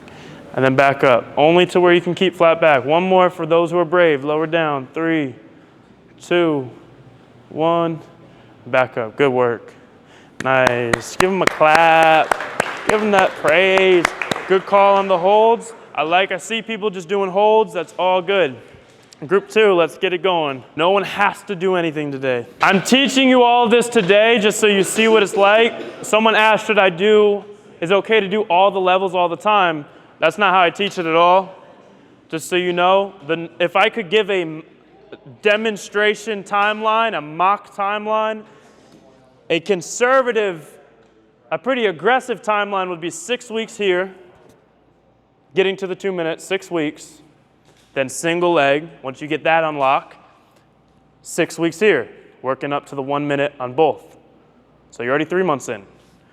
Now you start really working the reps consistently, like we're just doing here, spending another 6 weeks here. And then slowly working to the full reps. This might take 6+ weeks minimum. That is an aggressive timeline. I know you're doing the reps now and you're like, but I can do it. It's not about today, it's about what if you did it 3 times a week? How would you feel by your 3rd week? Probably not great. I'm having you guys do it today, even though it's out of order, just because I want to see you do it, to teach you it, so while I'm here. Now you know what it's like, get back to the holds, give yourself at least 2-3 months, stick to it, then do the hinge reps, reintroduce the range. Okay, so I'm having you guys break the rules today just because I'm here. So, group 2. Let's get it going. Same thing. We're going to hold on. Micro reps. Test 1 or 2 out. Tiny. Just to see what it's like. Assisted. Use the handles, everybody. Even you. Yep. There we go. Everybody. Okay, let's take a break at the top. I'm going to count you down. Right? 3 seconds of a half rep all the way down. Deep breath, not a deep breath. Little breath at the bottom. Then back up. 3. Lower down. 3, 2, 1, pause, back up. Good. Lower down. 3, 2, 1, pause, back up. 1 more right there. All the way up. Lower down. 3, 2, 1, pause, and then back up. So if you want to go deeper now, you can go deeper. If you want to go hands-free, you can go hands-free. Lower down. 3, 2, 1, whatever range you feel good with the flat back, and then back up. Good. Lower down. 3, 2, 1. I would say it right there. And then back up. You're going for a little stretch in the hamstrings. Keep the back nice and flat. Lower down. 3, 2, 1. Hold. Back up. Flat back, flat back. We like the seat of good morning. Lower down. 3, 2, 1. Hold. Back up. Let's go 1 more together. Lower down. 3, 2, 1. Break. And back up. Okay, clap it up for them. They did great. This is what it's about. It's always ironic. We put this at the end when everyone's yawning because it's just a long day. I know I'm not that boring. I know it's not personal, but this is the most important. I saw some people already on these reps. They were doing it right with the flat back, and then they kind of just relax because they're not strong enough yet and they're getting fatigued after 45 seconds of reps. You got to be able to do just these reps first and then get to the relaxed, unrelaxed portion. So how did we feel with that? I want to hear a little feedback too. You only got me today. Use me up. Good? Okay. Hamstrings. So you may be like, I don't feel my back at all. That is a very normal thing. 1, these hamstrings didn't just happen. They take the back extension. That's normal. You're going to feel it. But it's also your back isn't used to helping. Once it wakes up more, you'll feel a more even effort, hamstring, glute, back. First few months, you may just feel hamstring. That doesn't mean you're not actually using other stuff, okay? So the last portion was the full reps, rounded. We're all free to get on the machine, try partial reps, do assisted. If you would like to try, I would hop on, do very assisted, even if it's 2 or 3, and you just hold on like this. If you'd like, depends how we're feeling. Smart group. No one's moving the machines. I like it. You got to pass the test. That's a first. Go to these workshops and like, where's the barbell? Aren't we doing the barbell? I thought we. Okay. It's like if you're in debt, you're in back debt. You don't have much money. You spend a little bit, now you're even in more debt, but you're trying to invest to make deposits. You can't afford after today, tomorrow, to go and do something crazy. But over time, that becomes less of a thing and you'll be fine the next day. So it's just a mindfulness thing, okay? Anyone can improve their low back regardless of age, injury history, or background, but you have to start gentle enough. Level 1, back extension iso hold, teaching the back it's safe to fire and contract, but not spasm and flare up. Level 2, single leg iso holds, training smaller stabilizing muscles that help keep you from tipping at the spine. Level 3, hinge reps, training flat back strength, bending at the hips, slowly building tolerance to the sciatic nerve stretch. Level 4, full back extension reps, building into relaxation of decompression at the bottom, then strength to come back up with strength at every vertebrae. You cannot rest your way back to spine health or resilience. It will take work, but it will take time. Everyone's race is at their own pace. Play the long game. We did it. That was it. That was it.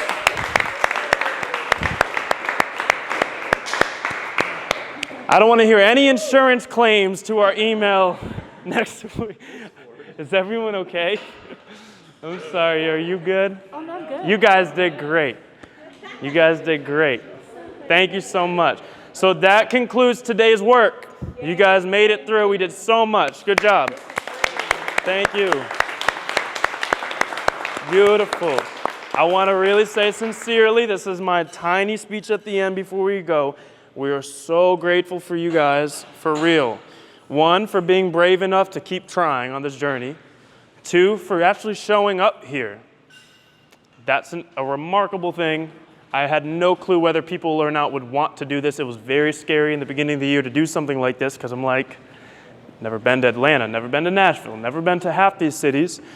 But I just knew there are people like you guys who are on the mission trying, and I just wanted to meet you guys, hear the stories, and show you that I'll be here as much as I can. We're going to come back next year. We're going to keep doing these, and I want the person on their first year to be the veteran telling their side of the story.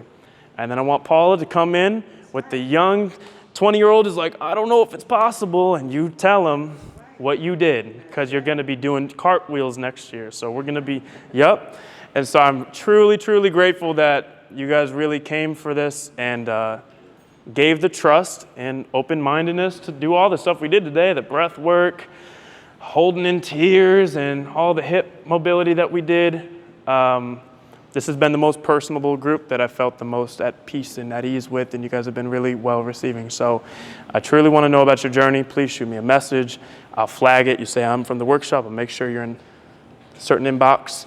If you're not on the program, we all keep in touch through a Discord group chat. We got a bunch of little friend groups in there and share our wins. I'm going to make a group chat of this location of Atlanta so everyone can come in, and even if you don't check it often, it'll be a place for updates of next further, meetups and workshops and giveaways and fun things. And so it really mean a lot if you came.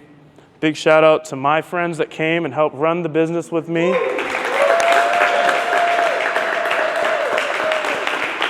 Yep. Eddie's been driving a Sprinter van from Boston down to here, and he was in a crippling back pain just a year ago and couldn't even drive himself, and he was out for years, and he's now the one that's lugging 30 back extensions into the van and pulling it out, and he got here in the same way, training this stuff. Enoch has his own miraculous journey. If you're not biblical and into religion, Enoch's name is the only person that went to heaven without dying. It was an omen because this man is wise beyond his telling. So it means a lot to everyone that came. I'll be here to be able to chat with y'all as we all make our way. The owner is extremely gracious and is in no rush. I just pretended he's there. He's not there. But he's awesome and said there's no rush to leave. So we'll be here packing up, cleaning up. Please get a t-shirt if you would like. Make sure you say goodbye, and we'll see you next time. Good job. Thank you. Beautiful.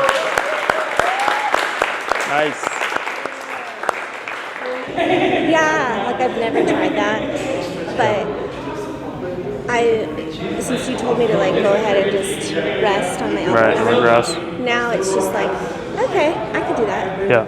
So now it's like just going to be a part of my routine. And then I did a one-legged hold. The pigeon? Yeah. You're saying? Yeah. Oh, on the back No, extension. on the back extension. Huge. That's huge. Yeah, with my left hip. Yeah. With my left. I That can't was- really do it with my right. Okay. Yeah, but it You was, see the path. You kind of understand how everything has little mini steps. yeah. More closely with me kind of pointing it out and saying it. Yeah, I wanted to show you. So I've Okay. been tracking this is 13 pages.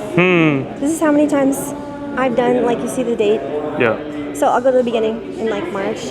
This was when I was doing sets. I Yep. was just doing 2 sets of 8.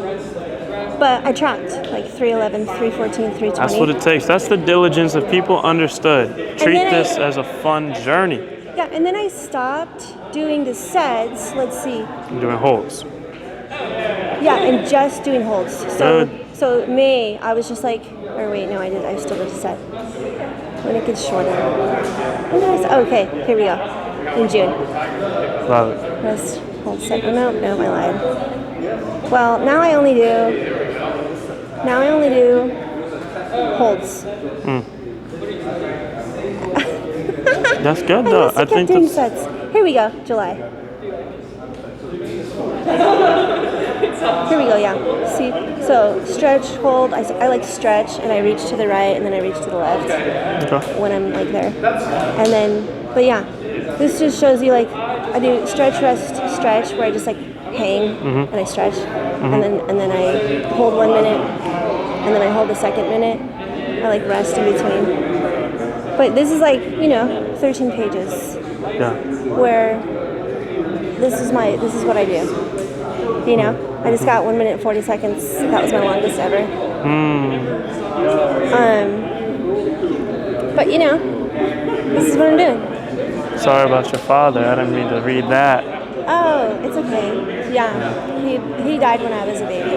Oh, that was just the day. Yeah, but I felt like that day because at that point was You my hit your longest. best. Yeah, and I'm having like support system trauma healing going on. Cool.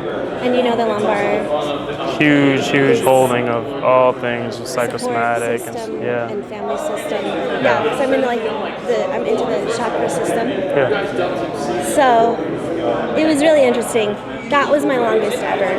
You're doing great. You're right where you should be with this journey. I know you're coming from years of the trauma of and trying to get over the hump of all the past times you tried, but this is real progress and you should feel good about it. You're going to be better in a year than now, by far. Yeah, see, I was really big, and then that's when I lost 100 pounds, and then that's when I re-injured myself. Yeah. But I have a mission too, which is I'm really passionate about metabolic health and metabolic flexibility. So I really want to inspire people. Look, see, this is 2020. Yeah, doing all that. I have a mission too. And it's just I just want to get back there. But you're gonna get there. This is how you get there, though. This is how you get there. Thank you. You do the work that you're doing here. You come do the brave things. Talk to the people the way that you did. Inspire others. Be a vessel for them. It's all gonna come back to you. You're doing good work and you're getting better. You showed out today. You did incredible. Thank you so much. You're getting stronger. I was telling my partner on the way here, because every time I meet somebody that I look up to, God always takes them off that pedestal that you kind of have them on. I hope so. But I was telling, what's his name? Eddie. I was like, when you meet your heroes, and then you kind of you realize that they're really They're not normal your human hero. beings? Yeah, they're human beings. Yeah. I was like, that didn't happen today. You're solid. You're solid. Thank you. So I appreciate it. Thank you so much. Thank you. You're going to keep going. You're going to do great. Thanks. Really, you help people today sharing your story. So Thank you. proud of you. I'll probably see you next year. Please. And I'm just going to be like rock solid too. Yep. And it's going to be like, Wow. it's just going to be like out of this world. Yep. I know it. We can't wait. Okay. See you. Okay. Thank you. Thanks. Bye, Tina. Let's do it. I love a picture. Thank you for all the energy, all the effort, all that you did for people today. For me. I'm grateful to have the opportunity. I've made some great connections. Yeah? My Lord. Lovely. Yeah. I love it. You helped me so much today. Really? All right. Thank you. You all are so gracious. Thank you so much, sir. Thanks for coming. Thank you. You did great. So helpful to come with the team. You guys came prepared with the whole basketball team. You had 5. I tell you. All right, so I should be doing one exercise at a time Mhm. until I get to the goal. Yeah, give it a right. couple months because that's where it changes. Every session you do is like watering the seed, Okay. and it takes some time for the seed to grow. Okay, that makes So- sense. All right, well, I'll cut back and continue my water aerobics and yoga and different things like that. I like that. Yeah, that's good. Yeah, keep the move and my line dancing. I love line You do line dancing? Do you do boots on ground? I need to learn. Oh, I teach. Okay. So anyway, I'll continue with those, but I'll Yeah, focus on it's gonna add up. I'm grateful you come in with the faith that you do of what this you've been studying. I can tell you understand why this is working Let for me tell people. you something. I don't know if you fully understand what's ahead for you. I can see it. Yeah. You don't understand. I don't think but I do do. some No, days. You keep doing what you're doing. Yeah. Giving of yourself so lovingly and all. Yeah. I mean, it's going to amaze you when you go. Thank you. Yeah. Thank you. I see it. Means a And lot. I believe it. Thank you. And so it is. So it is. All right. Talk Bye, to you. y'all. All right. Good night. Thank All you. right. All right. See you. Great work. Good day one, man. Sir. Today's the first day ever. First day ever? Yeah, of any of your stuff. What an intro. Well, welcome in. You got the most hands-on experience first day. Yeah, I mean, I see your videos and stuff, but I never tried any of the program right now. So. Yeah, I was more reluctant to share my story just because it's been so negative for so long. Like, I've done so many things. Today, I felt like it was day one again of trying something new that's going to fail. But, seeing everybody have hope and stuff, it's pretty cool. And it's worked for a lot of people. Yeah, man. And it's about being directionally correct. It's not that this has the secrets of every problem that people have. We just hit major areas of major problems, and we just stay solid with the right thinking. We don't go into the pain is the enemy, how do you mask it? Because that's just a dead end. So when you do that, you're gonna find good clues about what's going on, And even if I don't exactly tell you the 3 exercises that fix everything, I think I can help with how it feels a lot. Yeah. It's gonna narrow off so much, and you're gonna be so wise to how to do this that you'll find whatever you are still missing. But the direction you're on is good. Yeah, well, I like what you're doing, man. It's a constructive treatment. All the treatments I've done with such short-term relief. Yeah. And this is something that's going to build it back. Like I said, the long run. There's no short-term solutions to long-term problems. If Yeah. it took a long time to get there, it's just the truth. Real resolution is going to take some time, but we got our whole lives. Yeah. We got our backs forever. So yes, sir. You're going to get there. Thank you, man. Thanks. Thanks for coming. Thanks for coming. Thanks for talking to me. Yes, sir. Okay. Hello. It was very nice day. I Thank really you. appreciate it. I found your stuff not too long ago. Okay. I kind of saw you through the knees over toes guy, Yep. and was following him for a little bit. But I had back issues since high school, same as you were saying. And now I'm working in the trade, so it's a little more back-breaking. But everything here really helps, and I just appreciate your compassion for everybody. Thank you. And just listening to everyone's story, you don't really see that a lot with a lot of people online. So I really appreciate it. Yeah, it's my mission to not be like the typical person online because I just care because I've been in it, and I understand, then you understand, and we all get it, and it's like, we don't gotta cry all day, but we should probably talk about it because I've never really talked about it. You guys get it? That feels good. Back to the work, but it feels better that way for me. So thank you. It creates that connection, which is really nice. Like, you don't even get with the day-to-day person, just someone to listen to. Right. To you, so It's a bit of a barrier. Yeah. Yeah, I So get I it. really appreciate it. Thank you. Thank you for so coming much. and for telling me. Thank you so Means much. a lot. Appreciate it. Beautiful. Hello. Hello. Sorry, how are you? Thank you so much, by the way. Like, this was lovely today. Yeah. I wanted some guidance in like how do I incorporate all this that you taught today, right, in my workout, or like how much to do in a week and so on. How do I go about like building my workout? There's a site. What? There's a website I found. It's called lowbackability.com. Why would you expect any other answer? I did it for you. I knew that. I'll write you an exact program of exactly what you should do, full body. Okay. And it's already done. It's on lowbackability.com. Now, I know you may feel like there's other things you want to do. How do I fit it in? I understand your question. But your priority needs to be, I was helping you pretty hands-on trying to look at different things. Yeah. You're sensitive, man. You came in with pain. Yes. Your focus, number one, needs to be low back foundation, building that and the weak points and learning how to work that. The other things are going to be the training outside of that, which you can still do. But your focus needs to be this protocol and find out what levels you can do without the pain. How can you train the traps without that feeling you had today? How do you get the glutes without any issue? And then we have full body programs on the site. It's called Add-on Essentials. If you go to all programs, you sign up. It's a very easy thing to I did not know flow that through. You had a site and everything. I very new It's okay. to your stuff. So No, it's all good. Someone told me that you have a program. Yeah. And it's, you pick the price. It's not expensive. It's a subscription you cancel anytime, so it's really easy to get in. But it's all laid out for that. It's essentially you want a couple times a week of this stuff spread out. Okay. And you need to do, if you're going to train upper body or certain leg things, it has to be smart that it's not going to use your back for right now. Okay. But that stuff's laid out. So nice. yeah, it's all in there. And videos to learn, the education. I teach this stuff in further depth and diagrams and drawings if you want. So yeah, you can absorb all of it. I'll check that out then for sure. Yeah. Because my current focus is only Good. Yeah. Get to normal state again and then start doing more. And you'll be stronger than before. If your low back is strong, your whole body's going to feel strong. It's a center point. So yeah, man. But yeah, thank you so much, by the way. Thank you. Yeah. You did great today. Thank you. Yeah. Same here. I'm broke. Yeah, I'm gonna bring everybody though. Jada, thank you so much. Yeah, I did have a quick question. I don't want to hold you guys up because I was talking to Enoch about it because I'm stubborn. I'm originally from New York and I do not have patience, and I know I have to be patient. What part of New York? Long Island. What part of Long Island? Glen Cove. Okay, I'm not familiar, but Did you? So I didn't realize if you were all in New York. we're all New Yorkers. Okay, like Yeah. Brooklyn or like. Right now I'm in Brooklyn. I grew Okay. up more upstate, but yeah, Okay. we all live in Brooklyn right now. I miss it. Yeah.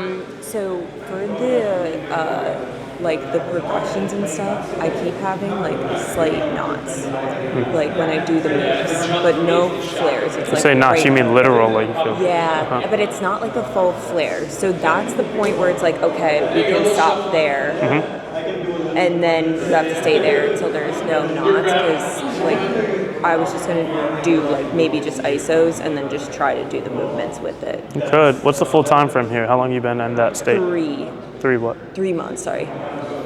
I progressed great the first month, and Cool. then the last 2 was a regression, which I knew like that's gonna happen. Yeah, the fatigue accumulates and adds up. Sometimes it takes a month to know, oh, my back's kind of overwhelmed even by what you have been doing. It's not linear. Yeah, so it's like even if you make week 1 and everything feels good, it's like the weeks add up, and how do you know you're overdoing it? It takes time to sometimes even feel that. So maybe even Okay. that was slightly too much. Yeah. So just never stop doing something for it. Even if you were to completely pause the machine, I wouldn't recommend, but doing more just the upper back focused, mid back instead. It would train some.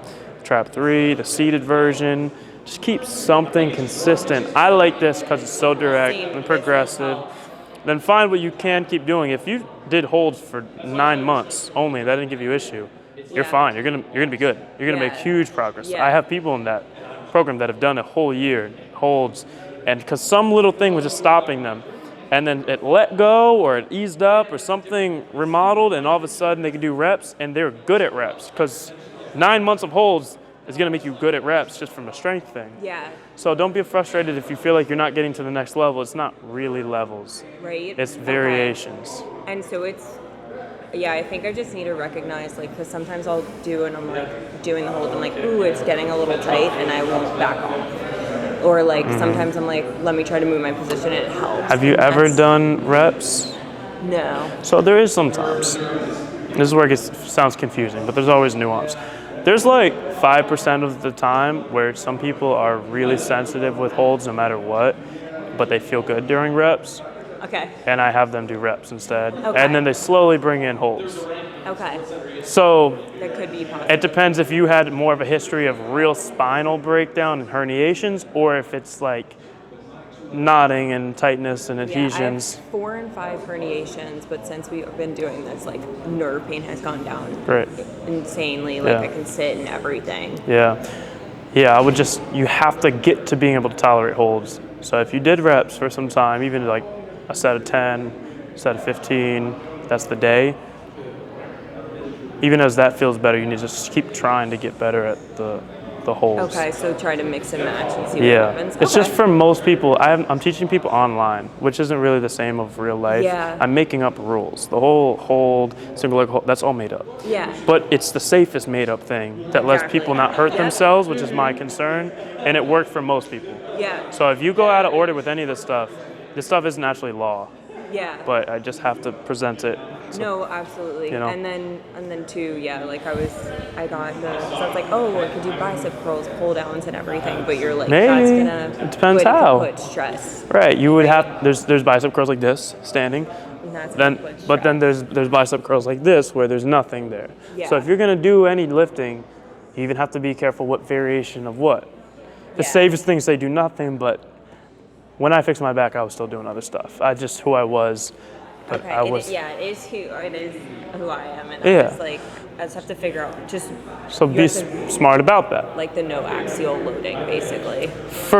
Nothing hips and low back because you're already doing that methodically as a Right. scientist. You don't want to confuse the total load on your back That's because where I was- all your fatigue you want to know came from this. Okay. And then anything else, if you're gonna do bicep or back or something, it's chest supported, it's machine based, it's not loaded and for right now. Yeah. Okay. You know? Thank you. Yeah. I know he's filming, but thank good. you again. Yeah. No, Thanks. I appreciate it. Is it alright if we get a picture? Because I tell my coworker I who has love to it. do the program. Sure. Oh, sorry. That's me. I'm always tall. Yeah. Thank you. Yeah. We did this Thank you. for you. That's why Yeah. this is a thing. So, So, I'm happy to hear yeah, that. No, it's awesome. So, Stay on the thank path. you. Yes. Proud of you. Lovely. How you doing? Hey, thank you Glad you for came. everything. Yes, sir. Yeah, I'm proud to say I've reached maniac status. Yeah? What's that? 30 Oh. range.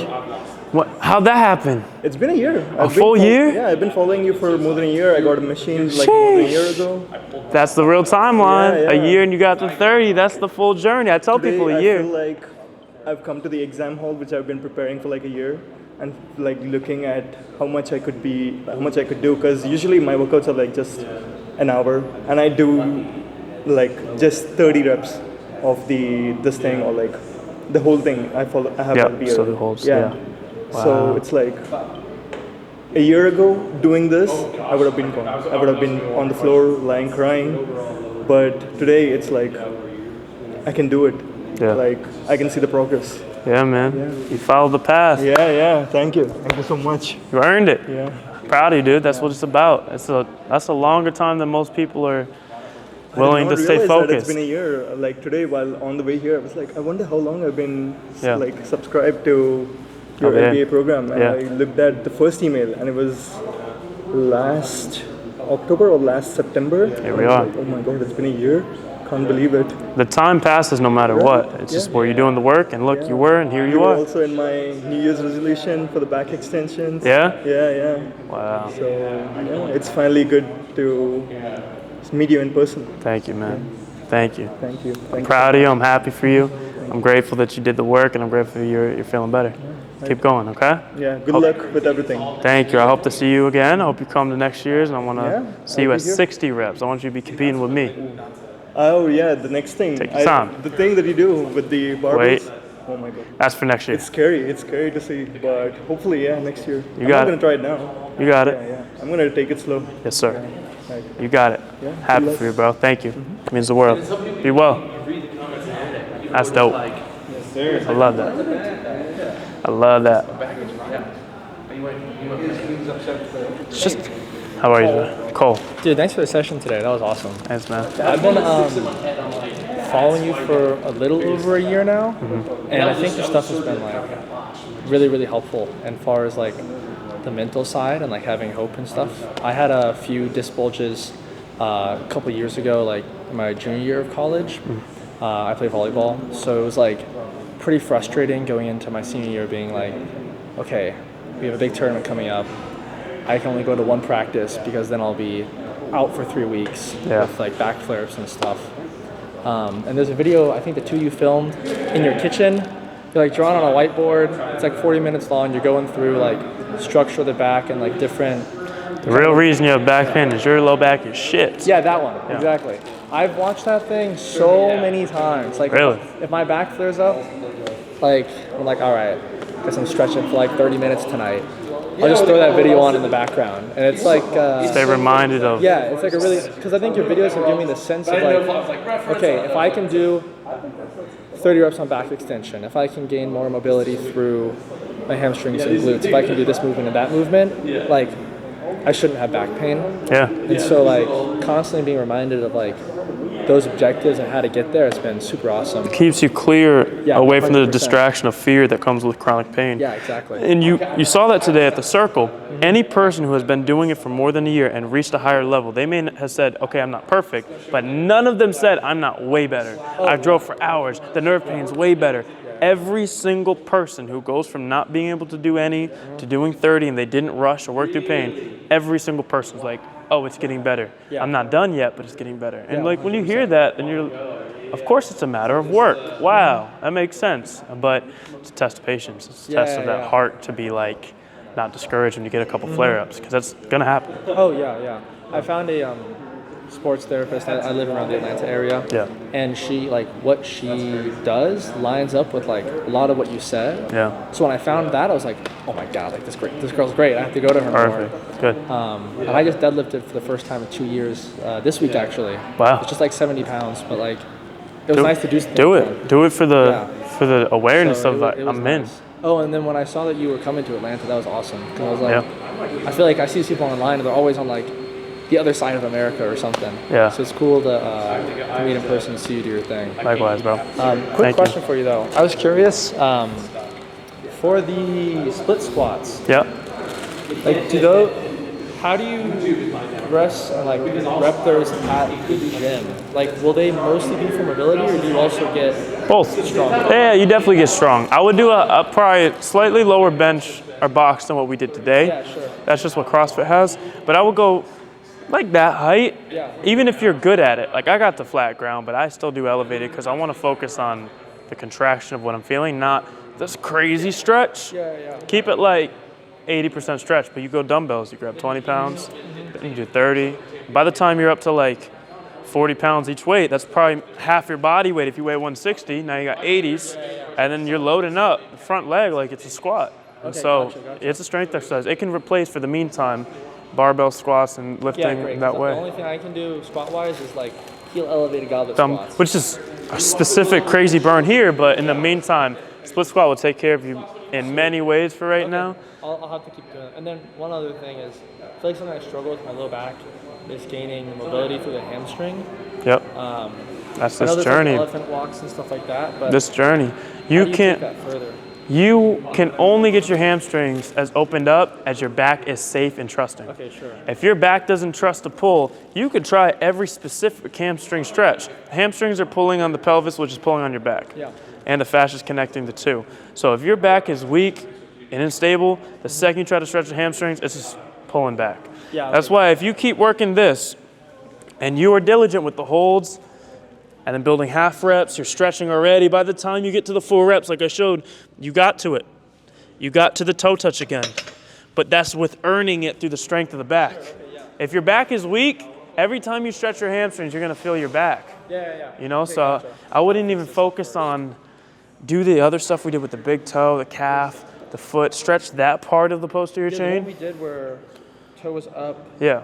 And then I think it was the camel and like Pigeon. up and shoulder. Yeah. That one was pretty intense in the glute. I'm gonna have to That Cool. and then the hip one, I'm definitely gonna try to do those. Good. Yeah, bro. And then are these like for sale anywhere? 'Cause Yeah, mine yeah, online, Nordstick. has a really crappy one. These are really good. We have a code for it too. We do giveaways for it. If you go Nordstick, Nordbench is what they're called. Yeah. We got it on our site too. We don't make money from it, but we just promote it because they're solid and Yeah, sure. the dude's a good dude. So, yeah, get one for sure. Okay, appreciate it, man. Pleasure Yes, sir. meeting you. Likewise. Good work today. Thanks, man. Thanks for coming. Thanks. Bro, We appreciate you, man. Means a lot. I've jumped into this 3-4 months ago, and it's been, he's got a crazy story, but like for me, it's been 7 years in the making of like back injuries, and your like probably the first, one of your clips was just like, remember like I was telling you one, I hurt my back, like tying my shoe. It's basically what happened to me. I was putting on pants. Yeah. And then it's been a battle since then. And you mentioned how like you do things like semi-consistently, and I can tell the days I don't do an LBA exercise. I feel wobbly, but the days I do, good. So and it's been big for me because like I got a 1-year-old daughter. I want to be able to pick her up and do stuff. So it's a real deal right now. Yeah. So what you're doing Game time. is really really big. Me and Howard are talking about like any way we can continue to support and spread the word. Like that's all I want to do, man. Thank you. I need to learn how to utilize grassroots a little better because there's so much willingness and we have so many pockets of people that we need to mobilize and learn. So we're going to stay in touch with some of y'all. I'm saving him for last. He's got some ideas. Okay. So him and I are chatting about it. I'd love to help where I It can. needs to be bigger than me, so I would love that help. You got to pass on. It's a legacy thing. Do you mind if we get a photo? Love it. But no, I know you've had a long day, and I appreciate everything you guys. It's all good, man. Y'all are doing. That's why we're here. So it's sweet. Appreciate it. Me I for sent coming. you guys an email yesterday. Okay. It's to like the support or something, but it's my whole story. Okay. My 32-year story. Okay. When was it? Yesterday? Yeah, I just sent it yesterday. So probably didn't see it's it a yet. novel. It's huge. We love those. We get those in the email. Enoch's been helping run that. I see them time. So it was to support at or something? Yeah, support at Lowback Building. Yeah, somebody. Okay. But I wanted to tell you my whole story. Okay. And how valuable you are. Thank you, man. This is a ministry. You call it whatever you have. I'm not a religious guy. Yeah. But if there's one thing I want to devote my life to outside of my work, it's this. So I don't know how I can help, but I want to. I need it. I want to. So I'm gonna make it a priority to learn in what ways, how do I mobilize the troops, because we need help in this, and it can't just be me, a guy on the internet making videos, because this is really supposed to end up in this setting, in this sort of meetup, in this application somehow. Well, I love hearing you talk about how different the face-to-face is than, and you can't get through Discord what we experience today. Of course. You just can't. But the Discord helps people get close enough to show up here. You got us to. You're right, exactly. So it has to be multi-pronged somehow. Yeah. But I mean, you're talking about the number one health crisis in the world. The number one reason people miss work. Yep. Low back pain. Yep. And it's the least effective treatments in the medical community. Yep. That's insane. Yep, the discrepancy is alarming. The more I dug into it, the more it was a disturbing research stat that I found. It's because it's just accepted as a part of life. So if something's accepted as fact, you stop questioning it, so you focus on other things. And we've gotten really advanced on intricate surgeries and intricate modalities that have nothing to do with the root cause and the root foundation that you can work on. So people gave up on it. Yeah. And they actually call it's so multifaceted, so complex, no one could understand it. Yeah.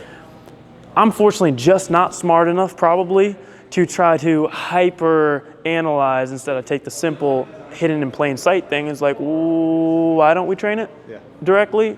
Okay, but, and you dig into the research of what has taught back fears, and it's all lackluster, it's not good, you know? And so it's, you know, my biggest fear has been, we talk about this sometimes, it's like, I've raised awareness of this problem.